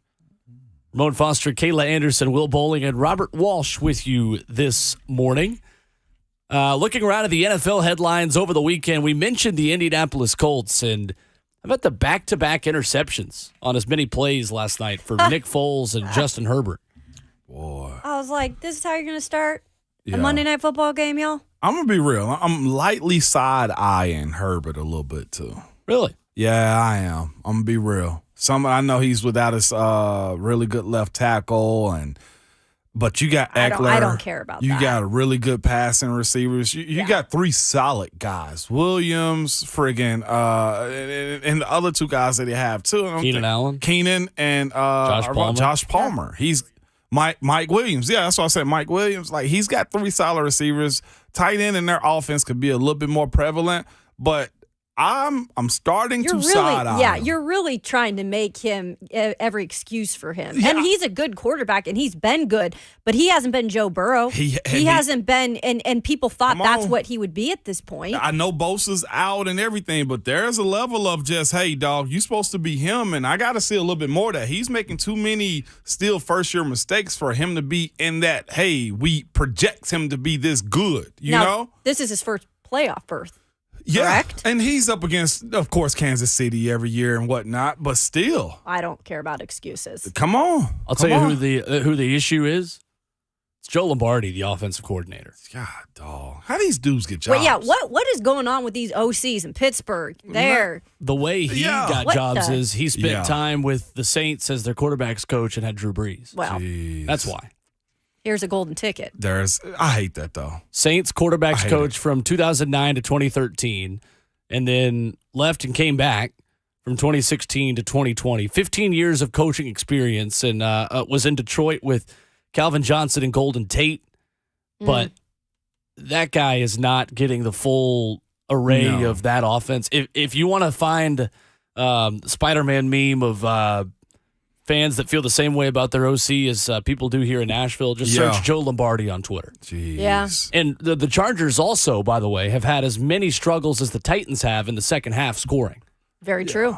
Yeah. And they don't have any excuse there. Yeah, Nope. you got some young offensive linemen, and you got a rookie at right guard and Zion Johnson and all these things, but you've got as many weapons as anybody. And that's what I'm saying. Like, compared to his production as to Joe Burrow with the same type of situation, it's not been the same. One is not equating to the other. And Joe Burrow's in a decent enough division, too, in the AFC North. Like, we're not going to act like he's not up against it. But for this to be his first playoff berth, I'm side-eyeing him until he really gets it on. Now, if you say if it's OC, all right, we'll see. Hey, Yeah, Sean it's the only Payton's OC gonna he's fix him had 2 too, years. though. Oh, my Sean God. Payton going to fix him, too? I rebuke that in the name of Jesus. Oh, boy. How many jobs is going to Sean Payton this offseason? I mean, there are still Cowboys fans that are like, hey, I think I'd rather just have Sean Payton be your coach. Isn't it the Broncos is the heavy favorite But right Vic now? Fangio is also on his to be list as far as DCs, and they fired him. True. Would that get in the way, Kayla, you think? I don't think I think at this point they just want to do one thing, and that's get back on track and win. And Russell Wilson, if that's going to be, they don't want to screw up that again. I mean, and maybe it is Russell, but Sean Payton, if they bring in Sean Payton, who's a quarterback guy. With a similar type. Right. Because then at that point, if it doesn't work next year, oh, man, what an awful. I was thinking what Sean was thinking in awful the situation. chat. Colts going after Payton. Sean. We'll see. I mean, I think they want Jeff Saturday, but Jeff Saturday might actually be God. coaching himself out of that job. I which didn't I think think was possible. He did. I mean, I thought it was just his job. And what's crazy, he follows me on Twitter, and we've had good exchanges. That's and great. stuff. I'm sure he's a great guy. Yeah, man. I'm sure he's a great guy. Y'all know I hate bashing offensive linemen like this. Well, you hate bashing your Twitter followers It's not now, bashing. too. You're like, man, this guy was smart enough to follow me on Twitter, but he's not smart enough to know when to use his timeouts. You're right. I mean, Nick Foles didn't help him out last night. No, he didn't. But to even go to Nick Foles, too. Like, what are we doing? What here? is their option? They wanted to try something different. It We're didn't work. back. Give me Sam. Yeah, give me Sam early. Hey, I think I got to Sam figure it Ellinger. out, though. I think I got to figure it out. They're trying to secure a top 5 draft pick so they can draft Will Levis. They were like, look, throw these Perfect. last 2 games. Sold. We got to get our quarterback in here, man. We Jim, gotta if get you're our listening, guy. I love the idea. And put them even more behind. Man, Yeah. That's out of this world. 615-737-1045, the number. Nothing like the Indianapolis Colts to make you feel a little bit better about your life. That's true. That's true. By Just the a way, little too, it wasn't all doom and gloom in the game, too, when it came down to the Titans and Texans. Like, Malik had a really good run on that touchdown. I think you put yourself in harm's way, i.e. Baltimore Ravens, i.e. who else? Jalen Hurts, when you do that type of stuff. But it was good to actually see him fight. That was a good portion of the game right there to watch him fight. They went up 14-3. Will ain't riding No, on that. I'm not. I am. But I'm just making another point, saying that what else was good was seeing an offensive lineman finish a block and That's help him true. into the end zone and Jordan Roos. I Yeah. think was what they I was gonna say. won the third quarter, actually, they which did. is very, very rare this year for the Titans to win any type of quarter in the second half, but let alone the third. Yeah, that's cold blood. We breaking it down by quarters to get dubs. Well, I mean, you have to. you have to. Yeah. Yeah. I thought it was solid. Derek in the sleeves, though. That's the Yeah. thing, man. I don't care. At me if you want. Y'all think we going to see him again? And when No. we come back, I want to talk about Derrick Henry's reaction to this game because pretty candid stuff from a He guy was great. that it isn't often that candid, especially recently. I want to get into this and get Kayla's thoughts on just the overall mood in the locker room on Derrick Henry's reaction to this loss and what he had to say because it's noteworthy what he said. We'll do that coming up next on Ramon Kayla and Will at halftime of the show on 104.5 The Zone.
Good morning. It's 8 o'clock from the Superbook.com sports desk. I'm Robert Walsh. Monday Night Football last night, you saw the Chargers beat the Colts 20-3 in a game that frustrated plenty of fantasy football managers everywhere as they saw the Chargers defense sack Nick Foles 7 times and pick him off another 3. With the win, the Chargers have clinched a playoff spot for the first time in the Justin Herbert era. And Titans Monday injury report did not look pretty, even if it was just a walkthrough. 11 of 12 players on the list did not participate, and there are some pretty big names to go on that list. Danico Autry, Bud Dupree, Christian Fulton, Derrick Henry, Amani Hooker, Jeffrey Simmons, and NPF all did not practice. The Titans have signed Danny Isidora, a guard, to the team's practice squad. Danny was a 5th-round selection for the Vikings in 2017. Over his career, he's played in 31 games with 6 starts for the Vikings, Dolphins, Chiefs, and Cardinals. For all your foundation repair and waterproofing needs, visit USSTN.com. Breaking news at once on your home for the Titans and the Vols. This is 104.5 The Zone.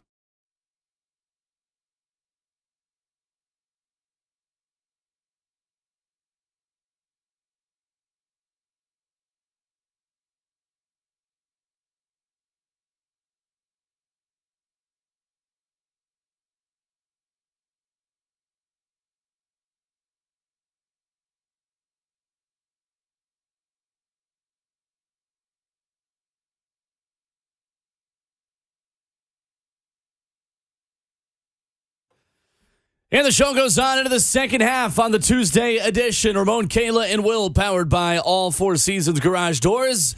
An 11-year NFL veteran, a capitalized J journalist, and you with the best substitute teacher in the world, Robert Walsh behind the glass. Ramon Foster, Kayla Anderson, and Will Bowling with you. 615-737-1045, our number. As we continue to react to the Titans' loss to the Texans over the weekend with David Boclair of SI.com coming up in 15 minutes. Injury report yesterday for the Titans on a walkthrough day at St. Thomas Sports Park. Derrick Henry listed with an injury for the first time in weeks, a hip injury, and was a non-participant in the walkthrough. Aaron Brewer was limited, and then everybody else that was on the report was a non-participant, including Danico Autry, Zach Cunningham, Dylan Cole, Christian Fulton, Bud Dupree, Amani Hooker, NPF. At this point, it would be easier for me to tell you who is not on that injury report. Yeah. Danico has a different injury, too. Yes, different? bicep issue for Danico Autry. I did see that. Yeah. Sure did. And Derrick's, like you said, the hip. Yeah, hip problem is what it said. I'm of the opinion that Derrick is the guy who may get a day off on Thursday night. Yeah. And that might be the reasoning behind it. I kind of thought the same thing. Yeah. This is just my opinion. It's right. not, we don't know Sure. anything. Yeah, But same here. Yeah, I was kind of with you on that one, Will. Yeah, as many hits. My bad. Turn my mic off. I know. You're turning yourself I out. was trying to hit Mute pause on yourself. the Demerit film. that Yeah, That's is a great. demerit. As far as Derrick goes, like Derrick's getting hit. I showed you a few schemes a You second did? ago. Like it's hard work being Derrick Henry in this offense. Yeah. For a lot of different reasons. As soon as he get the ball, the safeties are attacking. You go ahead. When you said that, Yeah.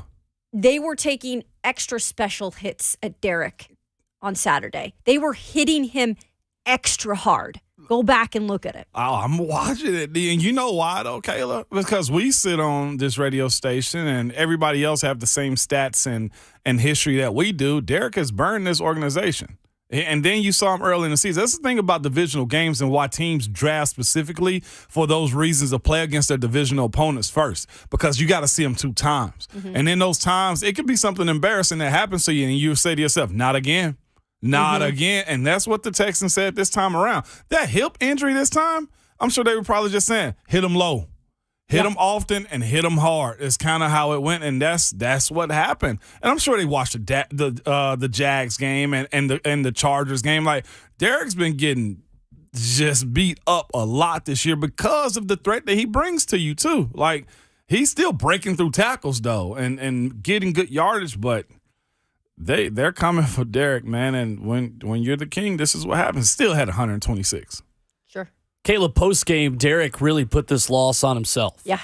And essentially said, this loss is on me, and was pretty much, I think we would agree, as candid as he's been in quite some time talking to the media post-game on Saturday. Yeah, and we've mentioned before, he is actually better after losses, just like Mike Vrabel is honestly better after losses. in terms of talking to the media.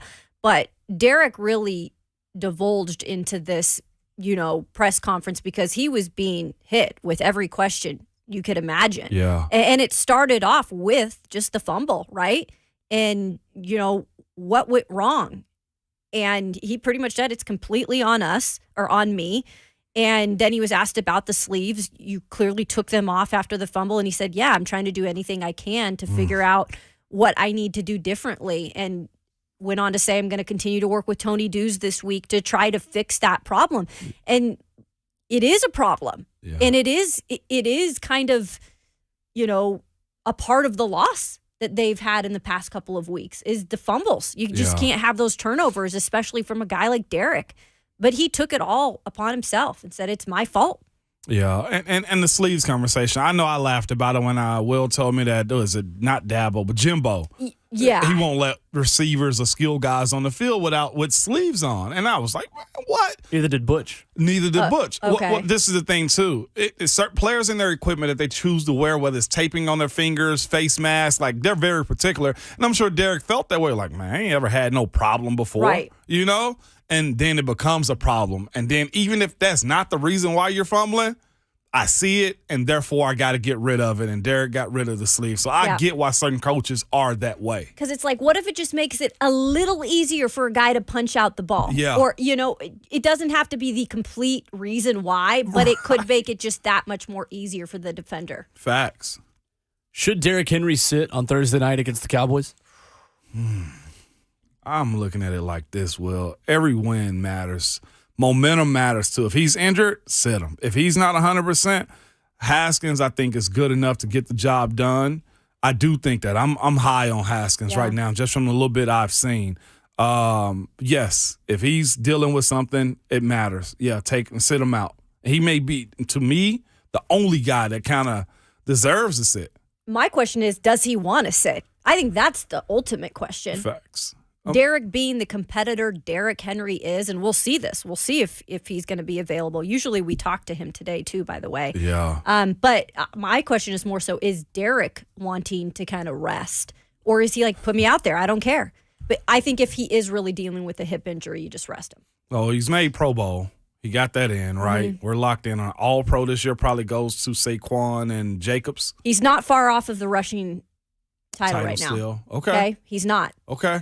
And you get multiple running backs who are all pro as well. So still probably all pro. Who's your 1 and 2 then right now? Him and Jacobs. Yep. Him and Jacobs? Yeah. Saquon's out the equation? Yeah, he is now. Saquon is not. in the Saquon's not equation. been the guy recently. Hasn't been. I hadn't paid No. attention. Chubb's in there. He's kind of behind Derek. You know who else could be a glitch in it? Pollard. Yeah. Maybe. Yeah, Yeah. maybe. Dude, I don't know if second team. Derek's sitting. I'm not going to lie. He's such a competitor. I think he still looks at even though he's not going to say he looks at stats, I feel like he's still, like, I got to do stuff for me too. I'll say this. Knowing players and how they operate, especially skilled players, there's one or two things you're looking for. Either I get the ring and I'm good, like Tyreek, right? Tyreek got the ring, money, cash, he's going to Miami. Or how much can I get to get that gold jacket? Yeah. Derek needs those yards, to your point, Yeah. And not saying that's it, but No. Team's first for him always. I'll say this. I know AB's situation was I got to get my numbers. Hines Ward, I got to get my numbers. And they probably never admit it, but we was crafting plays just to get Hines his, 1,000 catches or something like that, I think, just so you can have that resume. I'll say this. Nobody on the Titans offense has earned an off day. There's not a single player on that offense right now that can say, I've played well enough over these past couple of weeks to have a day off and sit and rest for Jacksonville. Yeah. Because even Derrick Henry, in the games where he's been good, you got to give me a full game without a fumble. Absolutely. Great point. Because that's been an issue point. over these last 5 games. There's not a single guy on that offense that doesn't have something to work on that they need to improve upon over these last 5 games. From wide receivers to your quarterback to every member of the offensive line and number 22 as well. Because while Derrick Henry has had the 100-yard games and he got to 25 touches over the weekend, which used to be, by the way, a dub. That used to be an automatic win. Yeah. We've talked about it with Mike Keith. If Derrick Henry gets 25 touches, Titans don't lose. Yeah. That changed on Saturday because he got exactly 25 touches, had 23 carries and 2 receptions. Now, granted, the first reception was, for, I think, for -7 on the second play of the game, but All that to say, I think there are guys that are banged up on the Titans defense, Jeffrey Simmons and Danico Autry specifically, who I think you probably err on the side of caution with. Right. And I think especially, I don't think there's any way Jeffrey Simmons should play in this game Yeah. with how banged up he has been for weeks at this point. Right. But nobody on the offense has earned the off day. Can I ask you real Yes, quick? please. Don't you kind of, as a player, I'm putting myself in a player's shoe. I'm a super competitive person. Mm-hmm. Like, I want to play against the Cowboys, man. Like, Thursday night football, I know we're not as good of a team right now, but, like, as a player, like Kevin Byard, I'm like, I want to play against the Cowboys. I'm I'm with sorry. you. I just... Yeah, the competitive side of it says 100% Kayla, but there's also an aspect of you are the enterprises of Kayla Anderson, too. Yeah. And if you're not on good foundation, then you're going to crumble on the field, too. You know what I'm saying? What if you are pretty healthy? If I'm pretty healthy, I'm going to go. But this late in the season, I think you understand the cause of what the sitting would be, and that's Jacksonville. I'd be okay with sitting if the coach makes the call, hey, gotta sit you. You know, or I'm going to dress you, but you're not going to play. Don't ask me to in case we get in a situation where you got to go in. Don't ask me to play. And most guys will be pro enough to just sit back and, all right, this is for the greater cause of the team and for us making it into the playoffs. Competitively, yeah, Kayla, I want to roll. And I'm going to say I want to roll, too, until the coach make the call. So I think Kevin will play. Yeah. I mean, the last time KB. Kevin Byard played the Cowboys, he danced on the star. Yes. And every time one of my Cowboys friends talks to me about anything involving the Titans, I just respond with the gif of Kevin Byard dancing on the star. Loved that moment. And KB's not even like that. Like, he's such a dude, like a great team. I loved every moment of that. I did too. Sometimes you just got to let them know I'm him, though. Like, I'm a nice guy, but you don't want to see that. I love that. 2018. That was a fun game. Was that the year Deion disrespected That's him too? the exact year that he did that. Yep. Yes. Deion Jr. Yeah, Deion Jr. Yeah, you got to specify because that little dude deserves no respect. Deion Sanders Jr. That guy is. Which one? Deion Sanders Jr. Jr. I don't even know. He got a junior? Well, that's the guy that disrespected him, too. Oh, was it? Oh, yeah. Oh, It was wow. both of them. Both of them did? Yeah, Deion Jr.'s disrespect was a lot worse. Dang, Oh, for yeah. real? He, doubled down on it after all the, yeah. Oh, yeah. So Dad said something. Prime said something. Yeah, just a fan thing. Yeah. And then his son did And too? then his son, doubled down on it and kept going after him, even after Kevin had the dancing on the star moment. It was all pro and all these things. Oh, yeah. I missed that one. Deion Jr. is just like a little dog barking on a leash on a fence I post didn't even that's never realize going to he get had away. a junior, Will. Yeah, well, unfortunately. Oh, wow. I didn't realize that. Unfortunately. Oh. Coming up next, we continue the conversation with David Boclair of SI.com, where the Titans go from here on Thursday night with a quick turnaround and what he saw from Malik Willis and may have learned on Saturday's loss to the Houston Texans. That's next with David Boclair with us on Ramon Kayla and Will, 104.5 The Zone.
It's Ramon Kayla and Will, powered by All Four Seasons Garage Doors on a 104.5 The Zone. Ramon Foster, Kayla Anderson, and Will Bowling. Robert Walsh making the show happen for us, filling in for Jonathan Schaefer. Another well-deserved day off for him. Yeah. We go back to the Mark Spain Real Estate Hotline, continuing to talk Titans with our friend David Boclair of SI.com. Good morning, David. How are you? Good morning, Will. I'm doing great. Kayla, Ramon, good to see you, or talk to you at least. Hey, Bo. Hey, really quick. Fantasy last night. Eckler. Got it done. Yes! Got it done. Yes! Didn't even have to sweat it too much. Yeah. Woo! He defeated PK, by the way, y'all. Oh, love it. Hey, Love it. let's check him Congratulations. out. Well, David, coming off of the weekend against the Texans and seeing the injury report yesterday for the Titans, how much rest do you expect Mike Vrabel to give key players for Thursday's game? And based on necessity, how many guys you feel like are still going to have to play since they might already be backups and the starters are already hurt? Yeah, it's a great question. I mean, the precedent is established, right? Back in 2019, the next to last game against the Saints, it's meaningless. Mike Vrabel rests a bunch of players. They go to Houston in Week 17, win the game they need to get the last AFC wild card spot, and off they go on their playoff run. So it's easy to say, well, they're going to do the same thing this time. The big difference is two big differences. One is the injuries you talk about right now. You know, he might not have a lot of choices to make in this particular instance. And two, in 2019, they had won 4 of 5 going into that Saints game and felt like they had a really good sense of who they were and what they were going to do to win games. And you know, the vibe was all good and happy at that point. And then they just carried that into Houston and won that game. It's certainly completely opposite this time when you're talking about 5 losses in a row and you know, particularly coming off one against Houston, which had a 9-game losing streak of its own. You know, I almost feel like you can't afford to rest guys here. You need to do everything you can to try to create a good vibe and get something positive going into Jacksonville because that's obviously a must win then. David, how surprised have you been with Derrick Henry's fumble issues over the past couple of weeks, and how kind of interested were you in just the vibe and the overall mood of his press conference coming out of Saturday's loss too? Yeah, you know that you figured it would happen at some point. You know, age would start to get to him, but it seems to be getting to him really quickly. I mean, that's one of those things that you just never had to worry about with Derrick Henry, and now it's becoming a consistent problem, which is a huge jump in that regard. And the other thing about Derrick Henry that's really fascinating to me, I wrote about this last night. You know, the one thing you could always count on with the Titans, right, is if Derrick Henry rushes for 100 yards, you're almost certainly going to win the game. And going into the Kansas City game, they were 26-3 when that happened. They have now lost 4 straight games in which Derrick Henry has rushed for 100-plus yards, including the last 3. So that's more than the first 6+ years of his career. And you know, when you can't count on winning games that way, I mean, how frustrating is that to this coaching staff right now as they're looking for ways to get this thing turned around? Because that is the one thing that you could always hang your hat on, and you can't even do that right now. You can't, man. And there's always, Bokey, a sense of excitement when you have guys that get opportunities, man. But there's been a few guys get opportunities. Malik, Chig has, Traylon has in and out. And it just seems like, you know, in general, there hasn't been much pizzazz behind it other than, you know, seeing a couple plays from Chig and Traylon. Where are you at on Malik and his opportunities that he's gotten? Yeah, I mean, he just has to be quicker in his decision making, right? And it's clear that the coaches don't trust him to do that enough right now. That, you know, you don't see him throwing the ball a lot on first down. If it's second and long, you can bet it's going to be a run there and try and get it into third and manageable. And then, you know, when it got into a situation Saturday where they had to throw, you know, what happened there late in the fourth quarter? He threw an interception because it was a double slant there to his left, and he looked outside left the whole way, didn't see the linebacker coming from the inside out. It turned into an interception. I mean, these are, what we saw in the preseason with Malik, what you saw from the Houston to the Kansas City game is that he learns quickly. We'll see what he learned from this game, because Mike Vrabel even said afterwards that he felt like he took a step back in this one. So he obviously has to be better. I still think he's going to be the quarterback next year, but I don't think he has inspired a lot of confidence in that regard among a lot of fans, certainly. And I'd be curious to know honestly what the coaches think in that regard. But of course, we're not going to get that from them in any way, shape, or form. Volky, you've been around the game for a while and around this team too. I thought it was interesting, the post-game conversation between the players and media and the things they had to say. There was a lot of appreciation for the fans that were in the stadium, but you also hear them say that in a sense that they're looking for anything to inspire them, to push them over the edge, man. Is this team as down as you've ever seen the Titans team in your time covering them?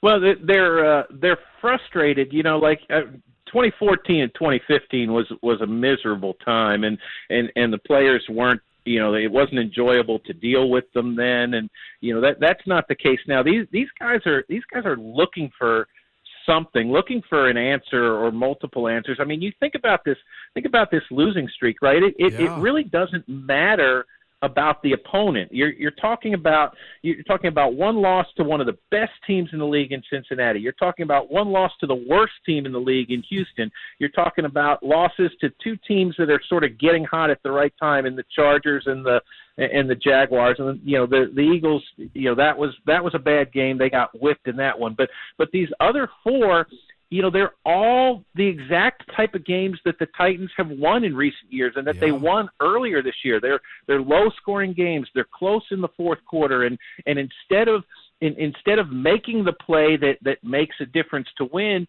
you're getting a Derrick Henry fumble, or you're giving up a big pass down the field to Mike Williams to set up a field goal, and those sorts of things, and that it's like, and like I say, and Derrick Henry's rushing for 100 yards. They're doing all the things, or they're doing a lot of the things they typically have done to win games, and now all of a sudden they're not winning games, and it's just really confounding to them. If what you would see was a complete reversal of everything this team had done earlier in the year, then you'd say, okay, we just need to get back to doing what we do. Well, they're doing what they do, and they're just not winning, and I think it's maddening to them, quite honestly. Boki, for the first time, I felt like we talked to offensive linemen in that locker room this season. I know we did it briefly when Taylor was still healthy and Ben Jones was in there, but we talked to a whole bunch of those guys yesterday, just kind of talking about what they felt about their performance on Saturday. What did you feel like when you looked at their overall performance, in terms of just most of it was plug and play, but that's kind of what you're with right now? Yeah, I mean, I'm fascinated by guys like Corey Levin and Jordan Roos who practice all year long, and they practice and they practice and they practice, and they get virtually no meaningful snaps in a game, and then to all of a sudden, they're out there, they're starting and they're playing every single down, and what that was like to them, and they both said they felt comfortable, and that's what that's why you practice all that time, and that there was a certain element of enjoyment to it, but they weren't blowing people off the ball, play after play. They had good plays, they had bad plays, as you would expect. I think and Ramon can certainly speak to this. You hear it all the time about offensive line continuity. It would be helpful to have the same five guys start a few games in a row here and see what kind of continuity they can build, and that trust and that understanding of, okay, this is how we're playing this, and I know this guy's going to do that, and that can only help. I mean, these none of these guys are undrafted rookies or whatever, right? LaRaven Clark's the other one, ended up going in at right tackle for Nicholas Petit-Frere. These are all veteran players who have been around. They know the NFL. It's not like they're learning schemes and blocking combinations and that sort of thing. They have all this. They just have to do it, and this is their chance to go ahead and do it play after play like they haven't had in a long time.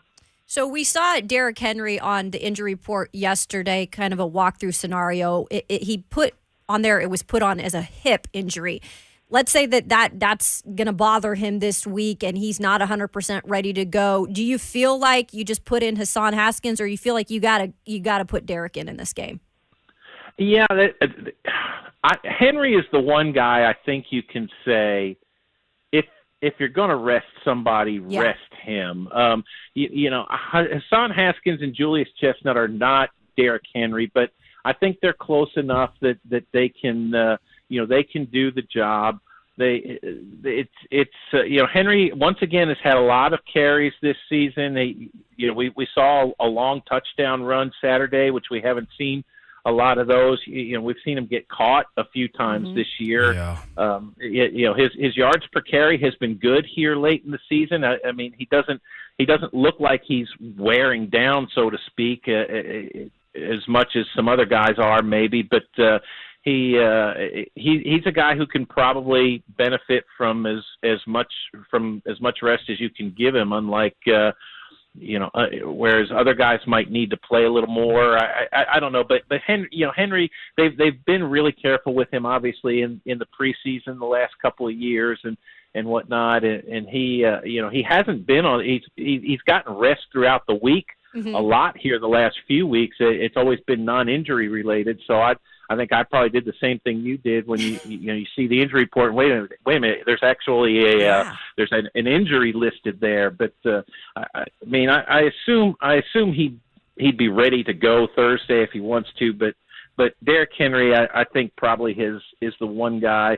Kevin Byard's the other one, but I don't know how you're going to keep Kevin Byard off the field right now in this scenario. I would imagine he'd fight Mike Vrabel if yes. him, so we'll see what happens there. Some would say that's welcome on a weekend like this, Bulky. David Boclair, SI.com, with us this morning on Ramon, Kayla, and Will. David, we asked the question earlier, how much can we really learn about Malik Willis behind this offensive line with this cast around him? Did Saturday's loss affect your view of his long-term potential at all, or is he kind of not subject to as much criticism until he gets a better line, a better group around him?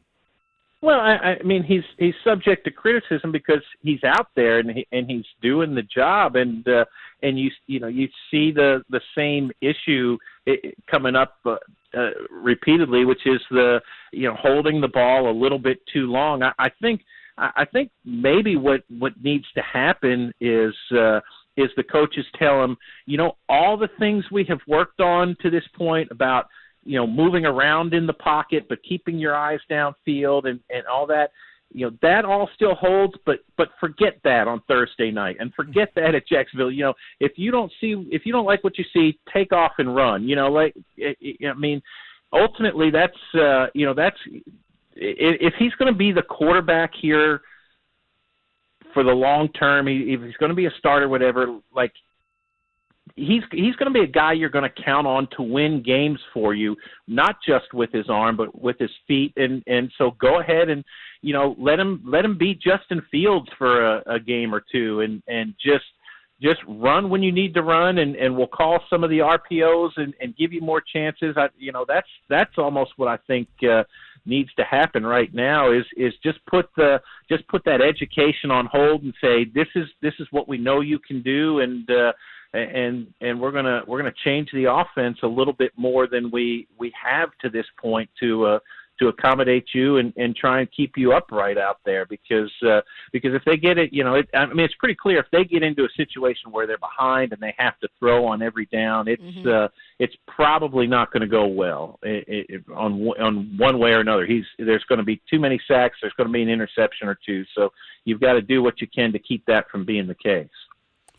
David, with the conflicting reports and just new information about Ryan Tannehill's status, and Ian Rappaport with his report over the weekend that he goes to Alabama, has tightrope surgery, and is pushing to be back Week 18 in Jacksonville. What's your kind of gut feeling on Ryan Tannehill's potential status for maybe an outside shot at a return in a week and a half, really 2 weeks against Jacksonville? I think the move to sign Josh Dobbs last week said everything that you need to know about the Ryan Tannehill situation. There is very little chance that he plays. That it's good on him that he's trying to play and that he wants to play, and that he's not just saying, well, you're probably going to cut me in the off season anyway, and I'm just going to go. I'm going to get an early start on my rehab and whatnot. I mean, he's that's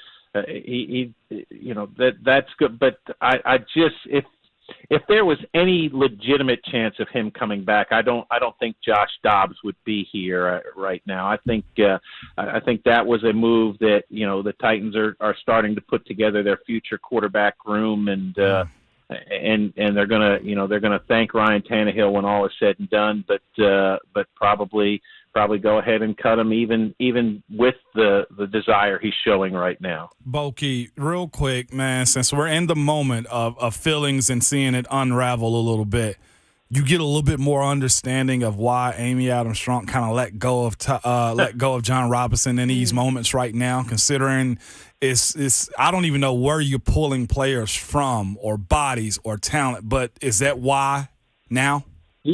Yeah, I think that's fair, and I've had that same thought that that this roster was sort of a house of cards, and they managed to keep it upright through the first 10 games of the season, and now it's kind of crumbling around them. They just don't have the answers. And when you look at when you watch the game last night and you see a team like the Chargers with a Mike Williams and a Keenan Allen, and you look at some of these other wide receiver groups like Cincinnati and Philadelphia and so on, and you look at the Titans wide receiver group, for example, and you say, how is it that this team has such a relatively nondescript group at a time when it seems like there's wide receivers doing amazing things all over the league, and the offensive line, the issues with finding a right tackle have been well documented. I mean, I said it before, the issues are obvious. I just assumed that because of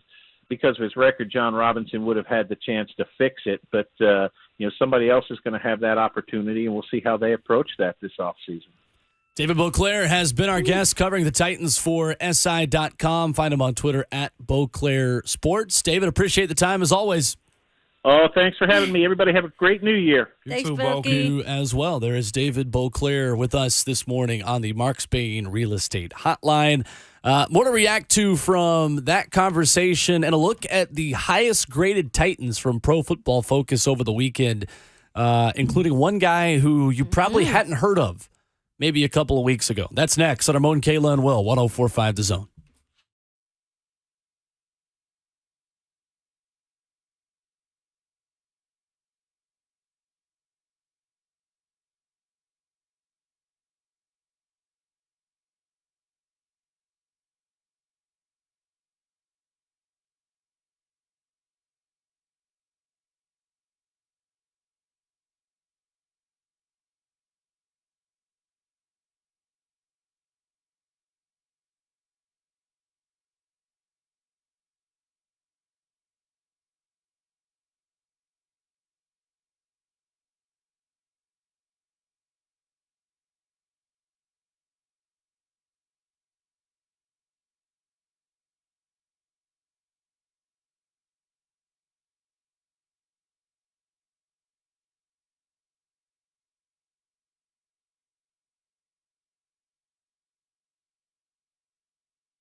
Grades coming out for the Titans' loss against the Houston Texans. Some good and a lot more bad, but a couple of replacement players who had a good Saturday in Nissan Stadium for the Tennessee Titans. It's Ramon, Kayla, and Will, powered by All Four Seasons Garage Doors with Ramon Foster and Kayla Anderson. I'm Will Bowling. Appreciate the conversation with David Boclair, and lots we can unpack from what he had to say this morning about Ryan Tannehill and Malik Willis and the replacement offensive line. But I wanted to look back at the PFF grades from Saturday, and you guys know the spiel I always give when we give PFF grades. Yeah. They're not always the end-all, be-all, and analytics and numbers are not a primary source. It's a secondary source to add to what you already know and add to the meat and potatoes. Derrick Henry had the highest grade of any Titan in this game at an 89.4. That's really, really good. Really good. Yeah. Jack Gibbons was second. 81.4. Danico Autry was third. We saw his impact again. Danico Autry picking up another sack.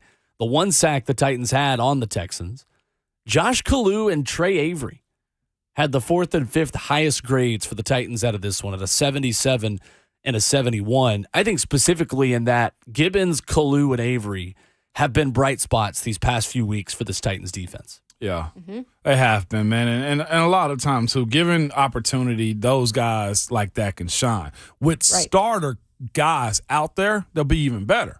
And we had this conversation earlier. When it comes down to defense, I don't want to say it's easier to plug and play, but they got to have one thing. They got to have effort, and they got to have pursuit to the ball. And if they got a little bit of technique and understand the defense, you can go a long way, which is why these guys are thriving. Offensively, it's a little bit different like that. It's timing of the quarterback, being together with the O-line, running back, knowing where to go in protection. There's a little more intricacies to it than it is defensively. I'm glad to see those guys play their role like that, Will. And that was the theme in the locker room yesterday. Look, we're talking to mostly backups right now. It is what it is. And we had a really candid conversation with DeMarcus Walker, who, by the way, has also been a really good plug-and-play player this year so far. And I just loved what he said. He said, this is the opportunity we have to step up, and we have to make the most of our opportunity, similar to what Dr. Gibby told us in the locker room yesterday. He says there's players that still have to live up to that, right? That are playing right now. That are plug-and-play players that need to do more. And he wasn't afraid to say that. But he did give Mike Vrabel credit, saying Vrabel does a really good job with getting us prepared and motivating us to be those guys that have to step in. But it is a little easier, I think, on defense, Ramon. I think you're exactly right. Yeah. 615-737-1045 is the number if you want to jump in. David, seeming to be a lot more confident, I think, than we are about Ryan Tannehill's status moving forward. And that $20 million ballpark that you save without Ryan Tannehill on this team next season looks pretty appetizing to go get some other guys to help out whoever's the quarterback next year. Yeah. 100%. Of course, when you move on from Tannehill, there's a lot of, falling pieces that got to go behind that. Expectation being one of them to me. What's the expectation if Malik is the guy like that, Like, at least with Tannehill, you get experience, somebody that can throw the ball. If they're taking care of the ball, you get a guy that's an older guy that understands his league a little bit better. But I guess the caveat behind that is, though, Will, who's calling the plays? And I think that's the biggest question we have as a group and here for sure moving forward. Who's calling the plays if Tannehill is gone? Because he's right now tied down and has that opportunity with Malik, and it seems like you're at the go-kart circuit with your friends, and you're the one with the friggin' governor on the go-kart, and everybody else is just passing you by. That's what it looks like when Malik is out there. Yeah, it would be $18.8 million of dead cap, but you've got $27 million next season for Ryan Tannehill that is just sitting there. That's the cash that is non-guaranteed to him. So that's up to the savings that you're looking at coming up next season. And you'd have to go, if you're moving on from Ryan Tannehill in 2023, you're making the admission that your offense has to be built around whoever is the quarterback. Yeah. Because if you go get a replacement level Jimmy Garoppolo, a guy like Taylor Heineke, who's not going to be available, but I'm talking that kind of quarterback who's out there for a reason. You know, what the Falcons did with Marcus Mariota. No Titans fans, Marcus Mariota is not coming back to Nashville. We had one caller suggest that on Titans Talk Back Saturday night. That's when my head started to spin. But I feel like Buck right now. But if you're bringing in somebody else, you're going to have to build around that guy. Yeah. So you're saying rip the Band-Aid off at the end of the season no matter what. I think so. Go with Malik, and if that doesn't take you anywhere, then you draft a quarterback. Because Ryan Tannehill is a successful quarterback when you surround him with guys, when you surround him with dudes. Mm-hmm. Yeah. You don't have the money to surround him with guys if you keep him. Yeah. And I guess the thing is, too, though, is I do think there's probably going to be some uploading or offloading of a few players this offseason. I think LeJuan is one of them. Of course, when you look at the injuries in which Bud has had, there's a lot of contingencies that kind of come into that. You got to look at that. You got to look at Robert Woods. You got to look at the Nico. I'll say this to the prime players that are on this team. I'd go Byard. I'd go Jeff. Byers in what year right here? 7 for him. 7 for him. If you do give Malik that year and then you go draft a guy, Byard would be in year 9. I still think there's good play left in him. It's a matter of, can you sustain losing? Will we see it on Vrabel's face right now? We do. As players, and Vrabel's a former player, I don't know if he can take it well. Anybody hates it, but the player aspect of it, because you feel like you can do so much, is what bothers you the most. 615-737-1045, the number. NFL headlines on the other side, and Ron Slay coming up with us at 9:20 this morning. We take a look around the league where the Broncos have a coaching search, and Tua Tagovailoa is back in concussion protocol again. Should his season be completely over? We discuss that. Hit the headlines as Hour 4 begins. 4's up around Middle Tennessee for the final hour of the show next on 104.5 The Zone.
What's going on from the Superbook.com sports desk? I'm Robert Walsh. Monday Night Football last night. You saw the Chargers beat the Colts 20-3 in a game that frustrated plenty of fantasy football managers. Unless you had Austin Eckler. He had a good game, 2 touchdowns for the Eggman. Chargers defense sacked Nick Foles 7 times and picked him off another 3. With the win, the Chargers have clinched a playoff spot for the first time in the Justin Herbert era. Titans' Monday injury report didn't look pretty, even though it was just a walkthrough. 11 of the 12 players on the list did not participate, and there were some pretty big names, including Danico Autry, Bud Dupree, Christian Fulton, Derrick Henry, Amani Hooker, Jeffrey Simmons, and NPF all did not practice. And the Titans have signed guard Danny Isidora to the team's practice squad. Danny was a 5th-round selection for the Vikings in 2017. Over his career, he has played in 31 games with 6 starts for the Vikings, Dolphins, Chiefs, and Cardinals. For all your foundation repair and waterproofing needs, visit USSTN.com. Breaking news at once on your home for the Titans and the Vols. This is 104.5 The Zone.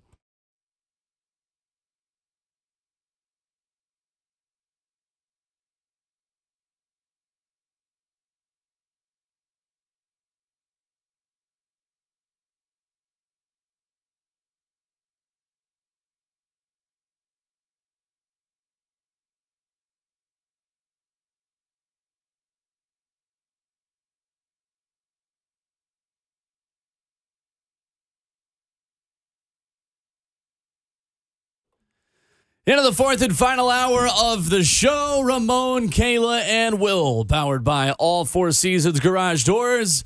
He's not wheeling in a movie, but he is helping produce the show for one more hour this morning. Robert Walsh filling in for Jonathan Schaefer.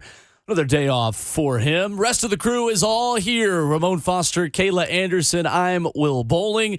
You can join us at 615-737-1045 while we take a trip around the NFL headlines on a busy week around the league. And a thank you from me as well to Ramon Foster, because his Pittsburgh Steelers made me some money on Christmas Eve night in honor of Franco Harris. I was telling folks, I was like, Pittsburgh's not going to lose that game. There was no way they were losing that game. Absolutely not, man. And it came down to the wire, too. What a finish that game was. Those young guys, man, and Kenny Pickett. He grew up a little bit. Had their moment. Yeah. Mm-hmm. That was the one thing I ended up texting one of my young guys, like, man, y'all had a moment. Build off of it. You know, Absolutely. like that's some cool stuff. 615-737-1045. I had the same thought, too, that he made an impressive throw. I mean, he was wide open. Pickens was at the back of the end zone, but he hit him in stride. But the way George Pickens kind of explained is like, man, they were in cover 2. I read it off of this, and I knew I had a gap. And when he threw it, I was like, oh, touchdown! I was like, it was pretty cool. I know Bert hate hearing this type of stuff, but it's all good. He's just got to deal with it. That's all right. That's all right. So the Denver Broncos went ahead and fired Nathaniel Hackett on Monday. A 4-11 start for the Denver Broncos, who ride into the coaching carousel after a 51-14 loss to the Los Angeles Rams.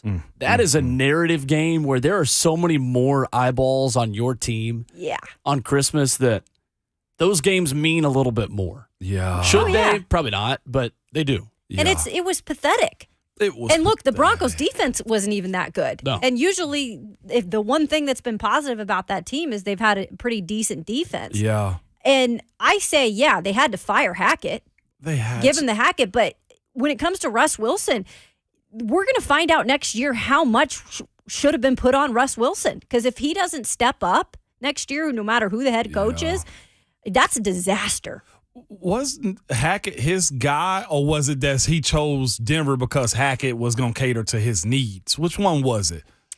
I don't know, Will. I don't know how. I mean, he got paid a lot of money. Let's start with that. The Waltons dropped it off. Nathaniel Hackett has been known as a quarterback guy. Okay. Right. Okay. But I don't know how much they were like a bond together. Sure. You get what I'm saying? Well, because the rumor there for a while was that Aaron Rodgers was going to follow Nathaniel Hackett to Denver. Right. Well, I don't know which one Denver would rather have. You know what's crazy from Denver, though? One, as historic as that organization is, and I know they got new ownership and they've just moving through stuff. They're recently Super Bowl winners in the sense of like the last at least 10 years. What was it, 2015? with Peyton and everything. Yeah, 2015 season, they won it in 16. Yeah, but I'm looking at this. I'm like, we've seen this team not once, but 2 times, 3 times, if I'm not mistaken, like fighting on the sideline. You know what I'm saying? Like Russ get yelled at coming off. Sure. They have the backup quarterback yesterday getting into a scuffle. And then after the game, also was DeMarcus Lawrence got into a scrap while the quarterback was having, Baker? Having an interview. I was that like, was crazy. Yeah, I saw that video. They're falling apart, man. Brent Ripien needs to be the quarterback of the Denver Broncos. Brett Rippin. Yeah. Rippin, yeah. What's wild is he's over there. I'm trying to figure out why was he yelling at the offensive line for Russ, because I'm thinking to myself, I'm watching this game. I'm like, with my brother-in-law, Josh, and I'm like, watch, here come a sack. And now, lo and behold, there's a sack. Like, Russ runs into a lot of sacks. So I'm like, why are you mad at the OL? How much do you think that team loves having Russell Wilson as their guy at this point? I got to give it to one of my guys, VFL, Rob Ayers, been saying it for so long. He's like, man, Russ causes a lot of issues. Like, it's hard playing that backyard football with him. Like, it's one thing to be a pocket passer and you're known for it. It's another thing to move the pocket sometimes to create. Russ, you watched him for years. He get in the pocket and he settle and then he roll out automatically. And he created some magic like that. He did. But the same way we speak about Russ doing those types of things and the same way we speak about the Titans run game sometimes teams adjust or you just run out of that magic sometime. And Derek still ran for over 100 this weekend. But if all things don't align, meaning a great defense, health, play calling, 50-50 balls going your way more times than not, Russ is in a bad spot. And I don't know how much better it's going to get for him, even with the new head coach, if that's the case. I just think he rubs people wrong. That's just I looked at a commercial this weekend, the Subway one, when he's got the knife. Oh, and God. I don't know. You can lose a locker room sometime by corniness. And Russ, I love it. He's a great guy. I'm being serious. Like, if you're going to be corny, you better be a dog out here. Like, I think at least Baker has, like, an attitude where, yeah, you can hate him sometimes because he's a little boisterous, but he's, like, I don't know. He's not cringy to me. Yeah, no, it's kind of weird when it comes down to it. But, yeah, Baker ain't that much better either, but he competes in a way that has you want to be on his side a whole lot of times than not. Russ this year has just been – I dropped him from my fantasy team earlier. So did I, and I drafted him as my quarterback. I was like, you're out. Yeah. I did too, man. I feel bad. Okay, I'm glad I'm not the only one here. No, you ain't the only one. Mike Giannitti of Spot Track noted this the other day of the top 5 biggest guaranteed contracts that are remaining in the NFL right now. 5th is Deshaun Watson. All $184 million is guaranteed for him. Josh Allen, who has $97.5 million guaranteed remaining. Kyler Murray, $189 million guaranteed remaining. Who, by the way, they're in a situation. Yikes. I think Arizona might be in as murky of a situation as any team in the NFL right now. Yep. Yes, they don't have a GM. What do they have? They fired the They've offensive got line coach. a head coach that's probably gone soon that you got to pair with that quarterback. The second biggest contract remaining that's guaranteed, or the most contract remaining, $239 million for Russell Wilson that's remaining. 104 of that is guaranteed. Are you serious? And then Patrick Mahomes, all $414 million of his is guaranteed remaining. That's the most money that is left for anyone in the NFL right now. So Denver's in a tough spot because you can fire Nathaniel Hackett, but you can't fire Russell Wilson's contract. Or Arizona. So the next coach in both of those cities, and we're assuming at this point that there's going to be a coaching search in Arizona whenever they get a GM. Yeah. You're going to have to find, again, another head coach who fits that right quarterback. Guy. You're right. Which is a tough spot to be in because 2 years later, if the quarterback still ain't cutting it, then you got to start over again. And look, Kyler Murray might not even be ready with that ACL injury till October, and we all know he uses his legs so much. I mean, that's what makes him so spectacular. And ACL, you're never 100% right away, so you got to even wonder what he's going to do next year when he does return. Mike McDaniel, head coach of the Miami Dolphins after Miami's home loss to the Packers over the weekend. That was a little bit of a surprise to me. Telling reporters again yesterday that Tua Tagovailoa has entered the NFL's concussion protocol a day after the Christmas Day loss to the Green Bay Packers. He added at the time that he was unsure on which play Tua might have initially suffered the concussion. Ramon, how common is this? One, if he didn't see it, the spotters should have, because the hit was the same hit he had in Cincinnati. I didn't see it because I wasn't paying attention to their game. Wasn't it like a teammate who saw it? Yeah, it was. So Mike McDaniel has a history, okay, of letting stuff happen to the man, and then after the fact, like, man, I didn't know that it happened. This is like his third time doing something. I had no idea that this was happening. He got to clean it up real quick. I know he's a young coach in this league, but there got to be somebody, and I think he calls plays, if I'm not mistaken, so he may have been looking down. But somebody got to see it. I'm thinking to myself, like, dog, this is your guy. Somebody got to call this out. I saw in this Texans game, a lineman got hit over the top of the head with a knee, and he laid there for a second. Next play, there was a backup in the game. Somebody's saying this, like either the NFL, I know you'll never admit we were wrong. NFLPA also. If y'all going to do this type of stuff and have spotters, you got to be able to have the integrity of the game stay the same, play in and play out, no matter how important or non-important a guy is to the game. Tua had snapped back. You can say, well, Tua got to find a way to fall better.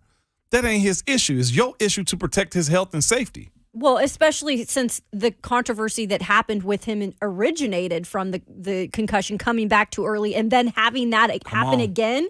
You're not going to have somebody just there to kind of make sure Tua is not going to be dealing with that the rest of the season. Or when he does, like, he's out. Yeah. Like, take him out.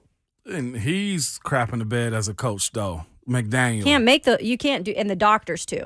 For that team. The NFL changed its concussion protocol to mandate that any player who shows possible concussion symptoms, including a lack of balance or stability, sit out the remainder of a game. This was such a big topic that the NFL changes its protocol around Tua's situation, yet this happens again. Tua Tagovailoa cannot take another step this season. No, it can't happen. He shouldn't. And I don't care if it's playoff run. I don't care if it's regular season. They've got New England this weekend in a massive game, and Teddy Bridgewater will take first-team snaps this week while Tua is out. Tua cannot play again this year. Who's on IR for the Titans? Ben Jones. With what? Second concussion. Yep.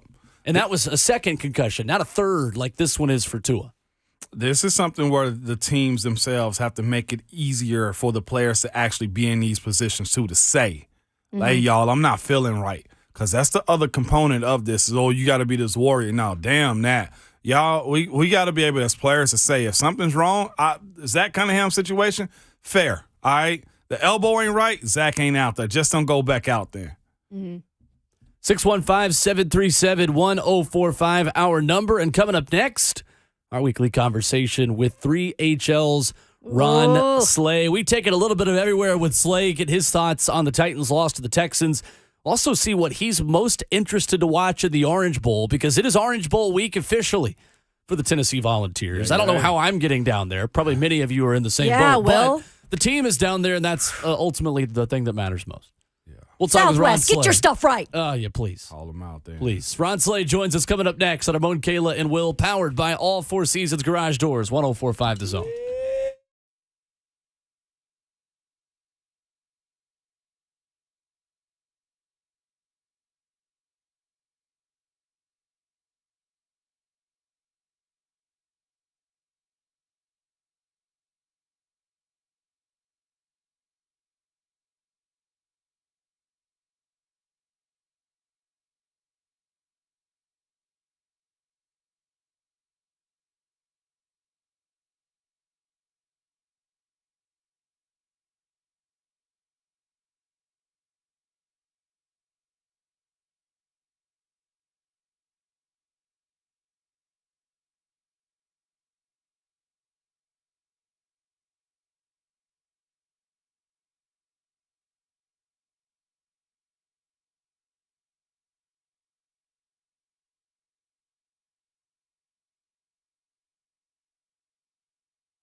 Tuesday initiative, Ramon Kayla and Will, powered by All Four Seasons Garage Doors, right here on 104.5 The Zone. Ramon Foster, Kayla Anderson, Will Bowling, joined as we always are on Tuesday mornings by Ron Slay of 3HL. Good morning, Slay. What's happening? What's happening? Have you? I saw Brent Doherty this morning was tweeting at us as he was going through Memphis. Yeah, my boy been on the road, man. He has been on the road. He's a road man. warrior.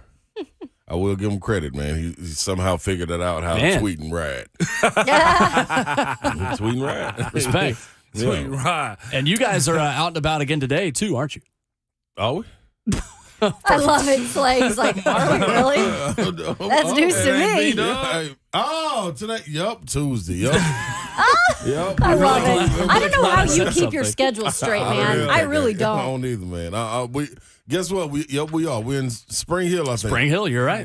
Dang, I forgot all about that, boy. I'm glad you just said something because Me too. I would have been sitting here looking around like, I guess ain't nobody coming today. Right? I got it. I got it again. Home Alone. I love that last week that you was called it good. Home Alone. Yeah, it was, man. That was the audition, man. It was a good That was time, good. man. That's Yeah, awesome. we got good and wild in here, you know what I'm saying? But not too wild. I know Babs No, yeah. had an eye out for you. See, guess what, Savage? That's what I was trying to explain to people, man. I got a couple switches that I can hit, you know what I'm saying? Yeah. When I got to put a different hat on, I can just go with that. But I like to be right here, be wild, loose, and, Yeah. you know, I ain't got to That's worry the about original Ron Slay. nothing. There you go, Kay. There you go, Kay. You That's got to all. be That's smart all. about the way you act up when you're home alone. Yeah. Because when you're home alone and mom and dad come home and the ice cream is still sitting out on the counter that you had for dinner the night before, you got to be smart about it. You got to make sure it's back in the freezer. See, guess what? The good thing is, first of all, I miss my teammates. Let me say Of course. that, man. Always. Yoro and Babs, hey, man, woo.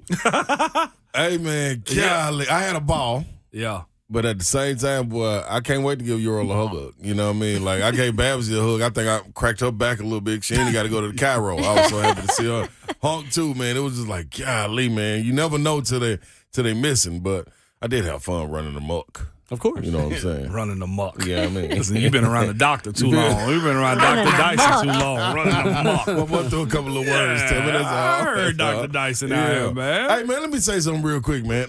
You may.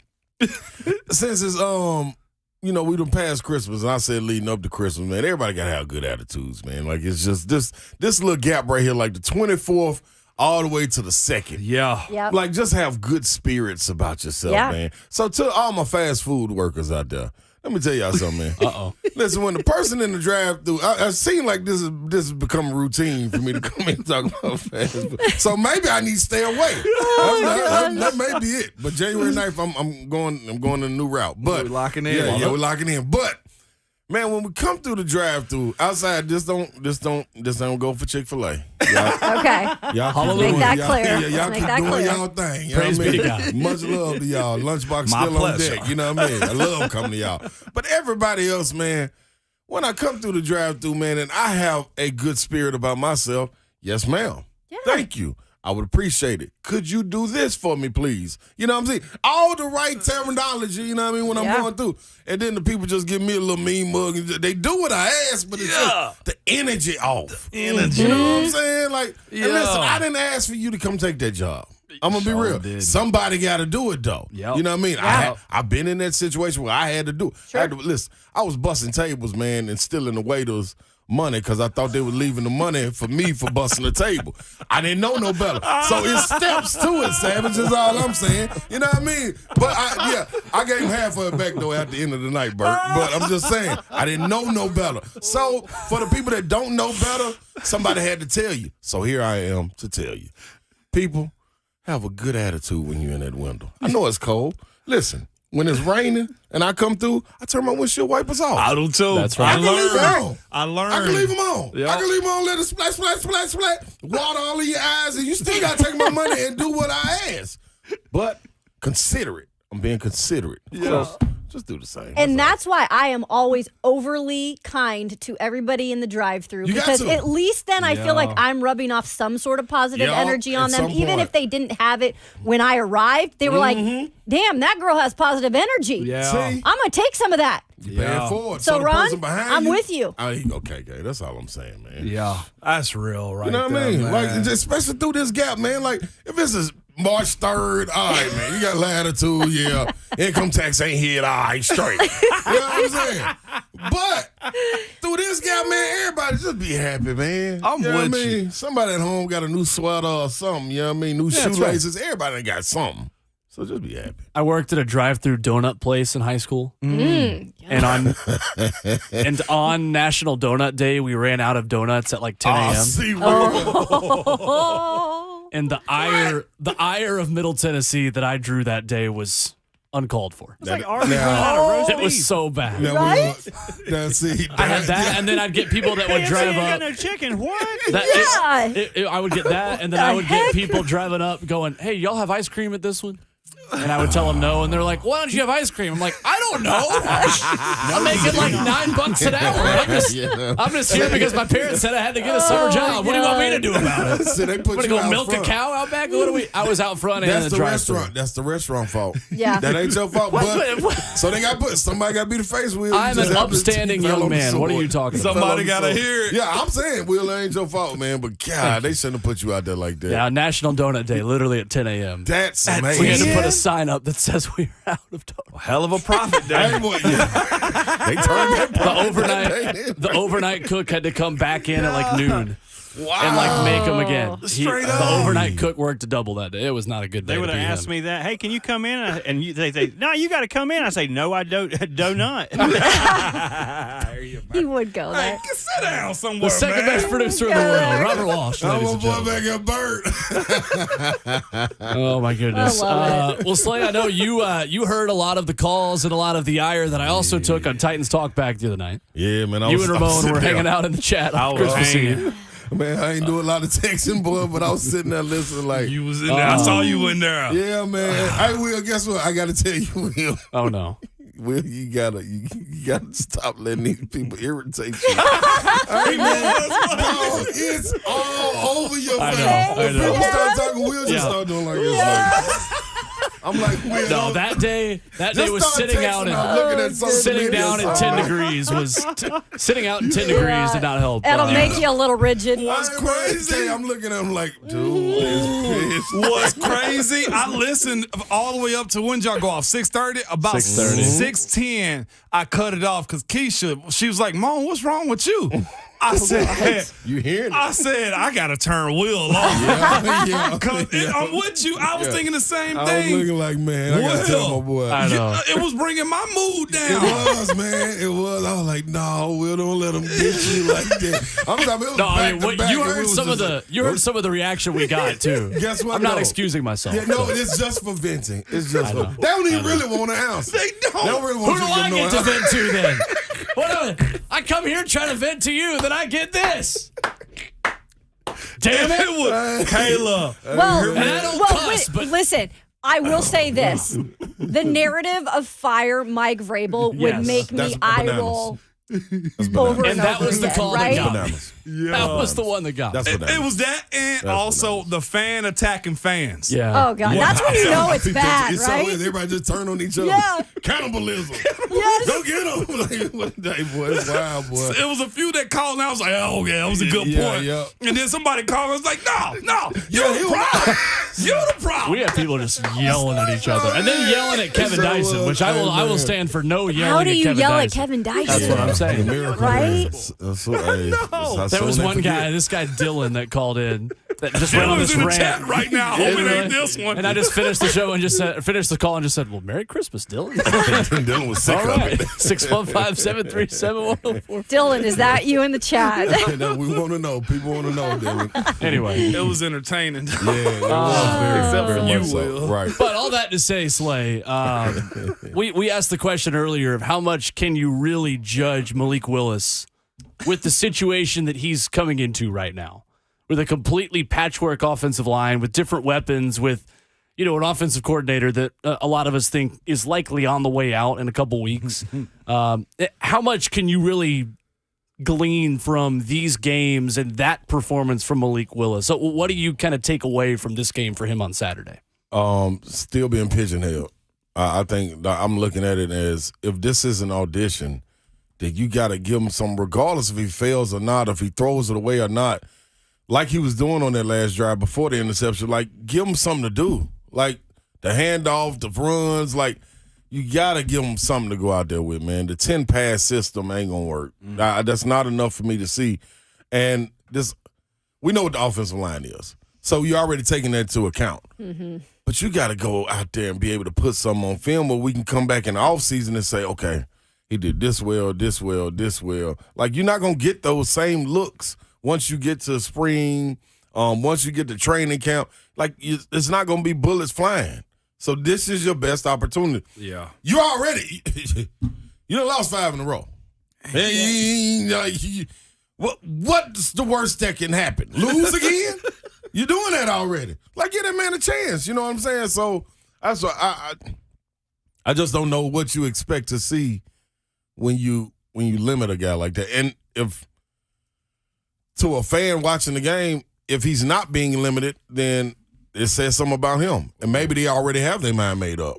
You know what I'm saying? Maybe he just can't get it done. So, and I think that's unfair too, because he's been thrust into a situation where I think he should have 2 years to sit and watch and try to develop, you know what I'm saying? At least the mental part of it and seeing it, and the way he's been talking to Tannehill during his last couple of stretches, his last month and a half, being there when he come off the field, trying to see what he sees, that's different than he was in the beginning of the season. So you see him learning, and just learning curve just changed for him because of all these injuries. So I say that's fair, and I'm not going against him a little bit on this one. But with Malik, I saw something at the end of the game. I was just like, okay, they had him pull the ball and run the quarterback option. Okay. And it didn't look great. I looked at it and I was like, if that was, and I hate to even compare him. I said, if that was Lamar would have cut and broken his arm because there was nobody behind the safety in the hole right there. And this is the other part when it comes down to NFL quarterbacks, because they got to get rid of them so quick, or else you got to commit to paying them so much so fast, which is where Lamar's situation is going to be very interesting in Baltimore moving forward. Right. I look at this the same way I'm looking at Taven Jackson and Nico Iamaleava right now. Iamaleava right now. Radio Pro. Okay. Iamaleava. Thank you. I like what Taven can bring to the table. Yeah. 4-star, committed early to hypo. But guess what happens a year later if he don't start and play early? Yeah. Nico. Yeah. And I think that's the same thing that could potentially that's the same thing that's going to happen to Malik. Yeah. Malik don't play early, and then we had somebody laugh earlier. It was like, this is stupid to think that Malik is the guy next year. Yeah. If Malik ain't the guy next year, and this team is as fragile on the roster, you probably looking for another guy in the draft. And you said this leading up to the season. So I totally get where you coming from. Yeah, ain't no question. I'm with you. He got to sling it. Yeah. If you're expected to lose in the Cowboys game anyway. That's my thing. That's my thing. Go out there with no sleeves. Real quick, though, if we were talking about this earlier, what if you had the weapons like a Brock Purdy does in San Francisco? Do you think you would see any more out of Malik where you're like, oh, he can actually hold things together right now? I mean, I would have to think so. I'm just look at it and like. But you'd have to have a different offensive coordinator too, probably. You do. And then, then you ask though on the back end of that, like, why don't you target Traylon? Why don't you force feed Chig? You know what I'm saying? Yeah. Like you didn't even give him opportunities to, like, hey man, if you got one read and the second read is Chig. First read is Traylon. After that, good night. Yeah. Take off, man. Fly. Fly as fast as possible. So, I don't know, man. I think this situation is one of the most – I don't even think they had to deal with this with Mariota. And I could be wrong, but you're right. He was able to be protected at least with the offensive line. Yeah, he was. This guy just getting in there, man. I mean, I don't know what he's supposed to do. Yeah. Just to be honest. You know what I'm saying? But – I agree with that though. Like if he ain't the guy, then you better hurry up and turn tide. Because if not, you that reset is not nice. It ain't nice, man. And that's we hearing these guys complain about losing already. Can you imagine if you lose more? Oh my goodness, what that stadium gonna look like? You've also got the ability now to build around somebody that's not your running back moving forward, and building around Malik would be an admission that you're willing to have a cornerstone of your offense not be Derrick Henry, which then makes Derrick Henry's big dollar amount next season a lot more iffy. Yeah. And have a lot bigger question mark around it. Yeah, I don't think I'm ready to be to commit to building around Malik. He hasn't shown me enough to be this is who we're gonna go with, regardless if Derrick is less tread on the tires next year, and you know what I mean. You still got it. Like but I've been saying that since the offseason. I just Ryan is gonna come back and not hurt Ryan Tannehill. Mm-hmm. You know what I'm saying? Like, and he didn't to me. What's the worst that can happen with Ryan? Him come out and get hurt again. Like if you don't give him an offensive line, I think if you give him an offensive line, I think even with the weapons he got, he's gonna manage the game right. Yeah, you know what I mean? With Henry back there, like you can't get any worse than this year. This was a horrible year, and you still almost 500. Yeah, you feel what I'm saying? Playing the number one team in each division. Yeah, you know what I'm saying. So that right. I mean that says something. So imagine if it's a line on front. You give him that same line from last year, even with Lawan getting hurt, and you just got to keep trying to find the left tackle. Yeah, I think everything's fine. And that's the question is, can you, with his big contract number, afford to give him an offensive line good enough for him to be successful? Well, that's the question. Yeah, well, I almost say you got to push it to the top of the cup, Will, in preparation for the year after Tannehill. Then you do. Yep. Is there anything wrong in that? Exactly. At some point, you're not going to have Tannehill even here. Yep. You okay with getting a line first and then the quarterback? Is what we're saying? Most definitely. Yeah. I'm a fan of the trenches is where it's won. Both sides. Yeah. You took care of one. Yep. One side is cool. You know what I'm saying? Even if you got a plug, and I heard you talking about Bud and what you got to do with Danico, even if you just keep one of them, of course, Big Jeff, I ain't even thinking about him. Right. Mm-hmm. But if you just keep one of them, you think Landry's coming back, you know what I'm saying? And his injury will almost be a full year. You know, a lot of people coming back 8 months and they work their way back in. His will actually be probably a full year when the season takes off. So, I mean, you got that feather in your cap. And Robert Woods had his injury about halfway through last season, and he was ready on schedule for training camp. Mm-hmm. So although that was pretty incredible. Yeah, it was. And that don't happen for everybody. That's very true. And you know as well as anybody now that guys starting to get competitive about that. Yeah. And like go on the record. Yeah. I mean, Taylor Lewan on his podcast was competitive about it, saying, I told my trainer, and Ndamukong Suh's the guy who came back the fastest, and I want to be the guy that came back the fastest. Like, easy there. Yeah. Easy. Yeah. You gotta bass. You got to protect him. Because he still had issues with that. Yes, he did. Yes, he did. Coming up next, I want to get Ron Slay's thoughts on what you are most interested to watch in the Orange Bowl besides Joe Milton. Because there are lots of storylines going into this game, and quarterback is going to be one of them. But there are a lot of auditions going on Tennessee's team coming up on Friday against Clemson that we can get into with the Vols now practicing in Miami. Plus, Tennessee basketball opening up SEC play this week. Woo! The highest-ranked team in the AP poll. We'll get Slay's thoughts on the basket Vols as well on the other side. Wrapping up the show, Tuesday edition of Ramon, Kayla, and Will, 104.5 The Zone.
One final segment of Ramon Kayla and Will, powered by All Four Seasons Garage Doors, right here on 104.5 The Zone. Appreciate David Boclair, Ron Slay still hanging out with us this morning.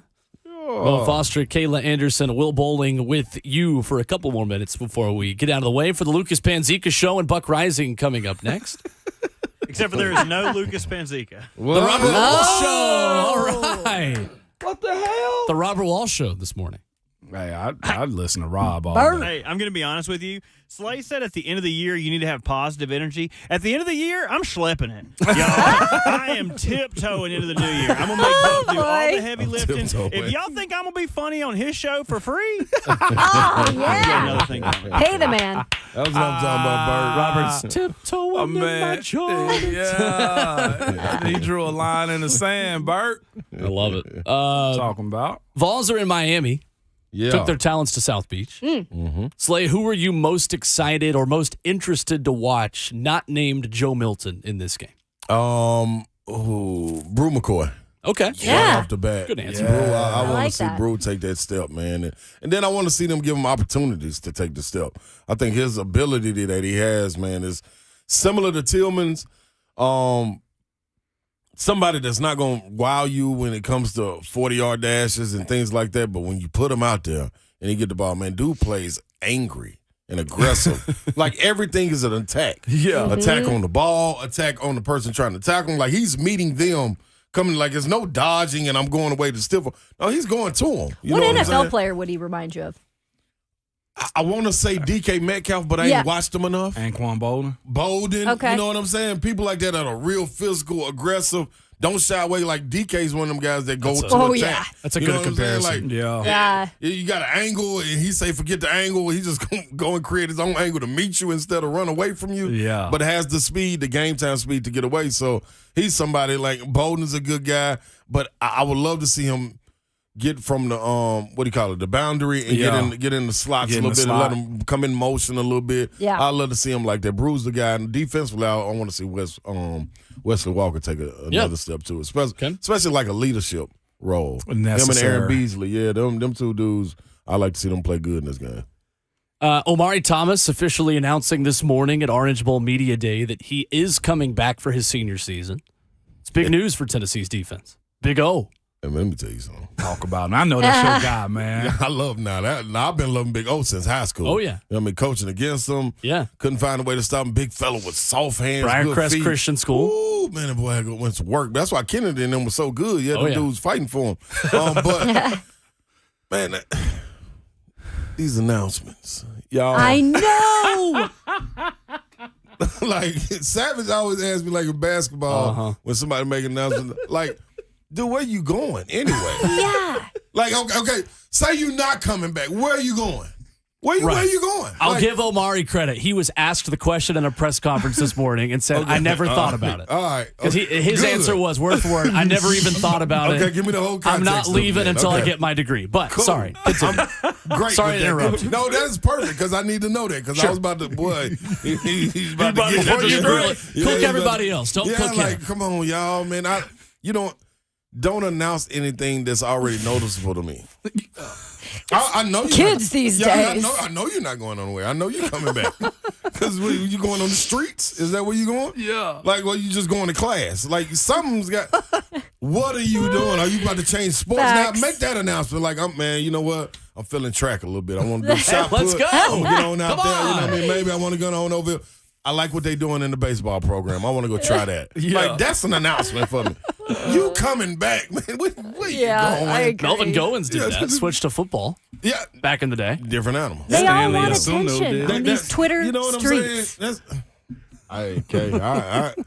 It ain't nothing that irks me more than announcements. Didn't think Melvin Goins was going to get a shout out on this morning show. Hey, but there you boy. go. Melvin doing some good things out there in Cali Yeah. too, man. Yeah, a little sprinters van service and everything. Does he? Yeah, That's what's yeah, up, yeah. man. Love it. The announcements, you not here for Come that. on, man. I don't need none of that, man. Like I really don't need it for high school, just to be real. Unless you that upper echelon, you know what I mean, top 20, top 30 type guy. If you not, hey man, just make your announcement. Let's get to school, brother. Plus- Like That's right. yeah, I don't need that. I don't need that. That's when you finna make something special. You not, yeah. That's for Ron Slay and Ron Slay. Yeah, come on. That's come on, when bro. Ron Slay puts a Nathaniel on your name. See what I'm saying? Because once you announce it, you don't notice for Man, showing up. you got the first annual Nathaniel Awards about to come up too, man. Oh, yes. I that's can't wait. fantastic. Yeah, we got to see if somebody going to pick it up as a sponsor. You know what I mean? But we're going to throw the Nathaniel Awards out there. We try to get a little trophy and mail it on off to them and everything. I think the dumpsters will be bringing that trophy to your house. You know what I mean? Because it ain't nothing but trash. Perfect. You ain't nothing but trash. I actually love that, by the Well, way. you know what I mean? You be in on it. Don't worry about it. You be in on it. I love that. No trip. Speaking of announcements,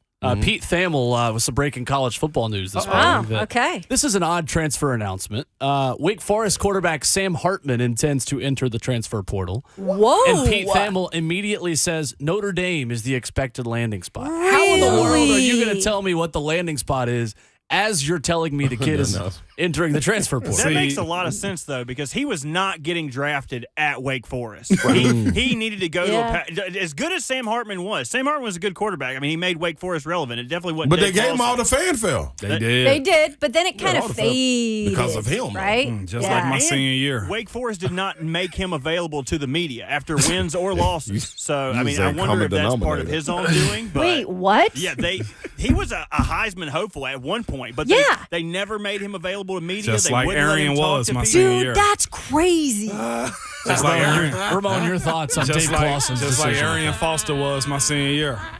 What's the common denominator in this? Oh, my God. Dave Clawson. The The Clawsons. Y'all bragged about it and said, oh, no, he was a great human being. Nope, Ain't trying to hear it.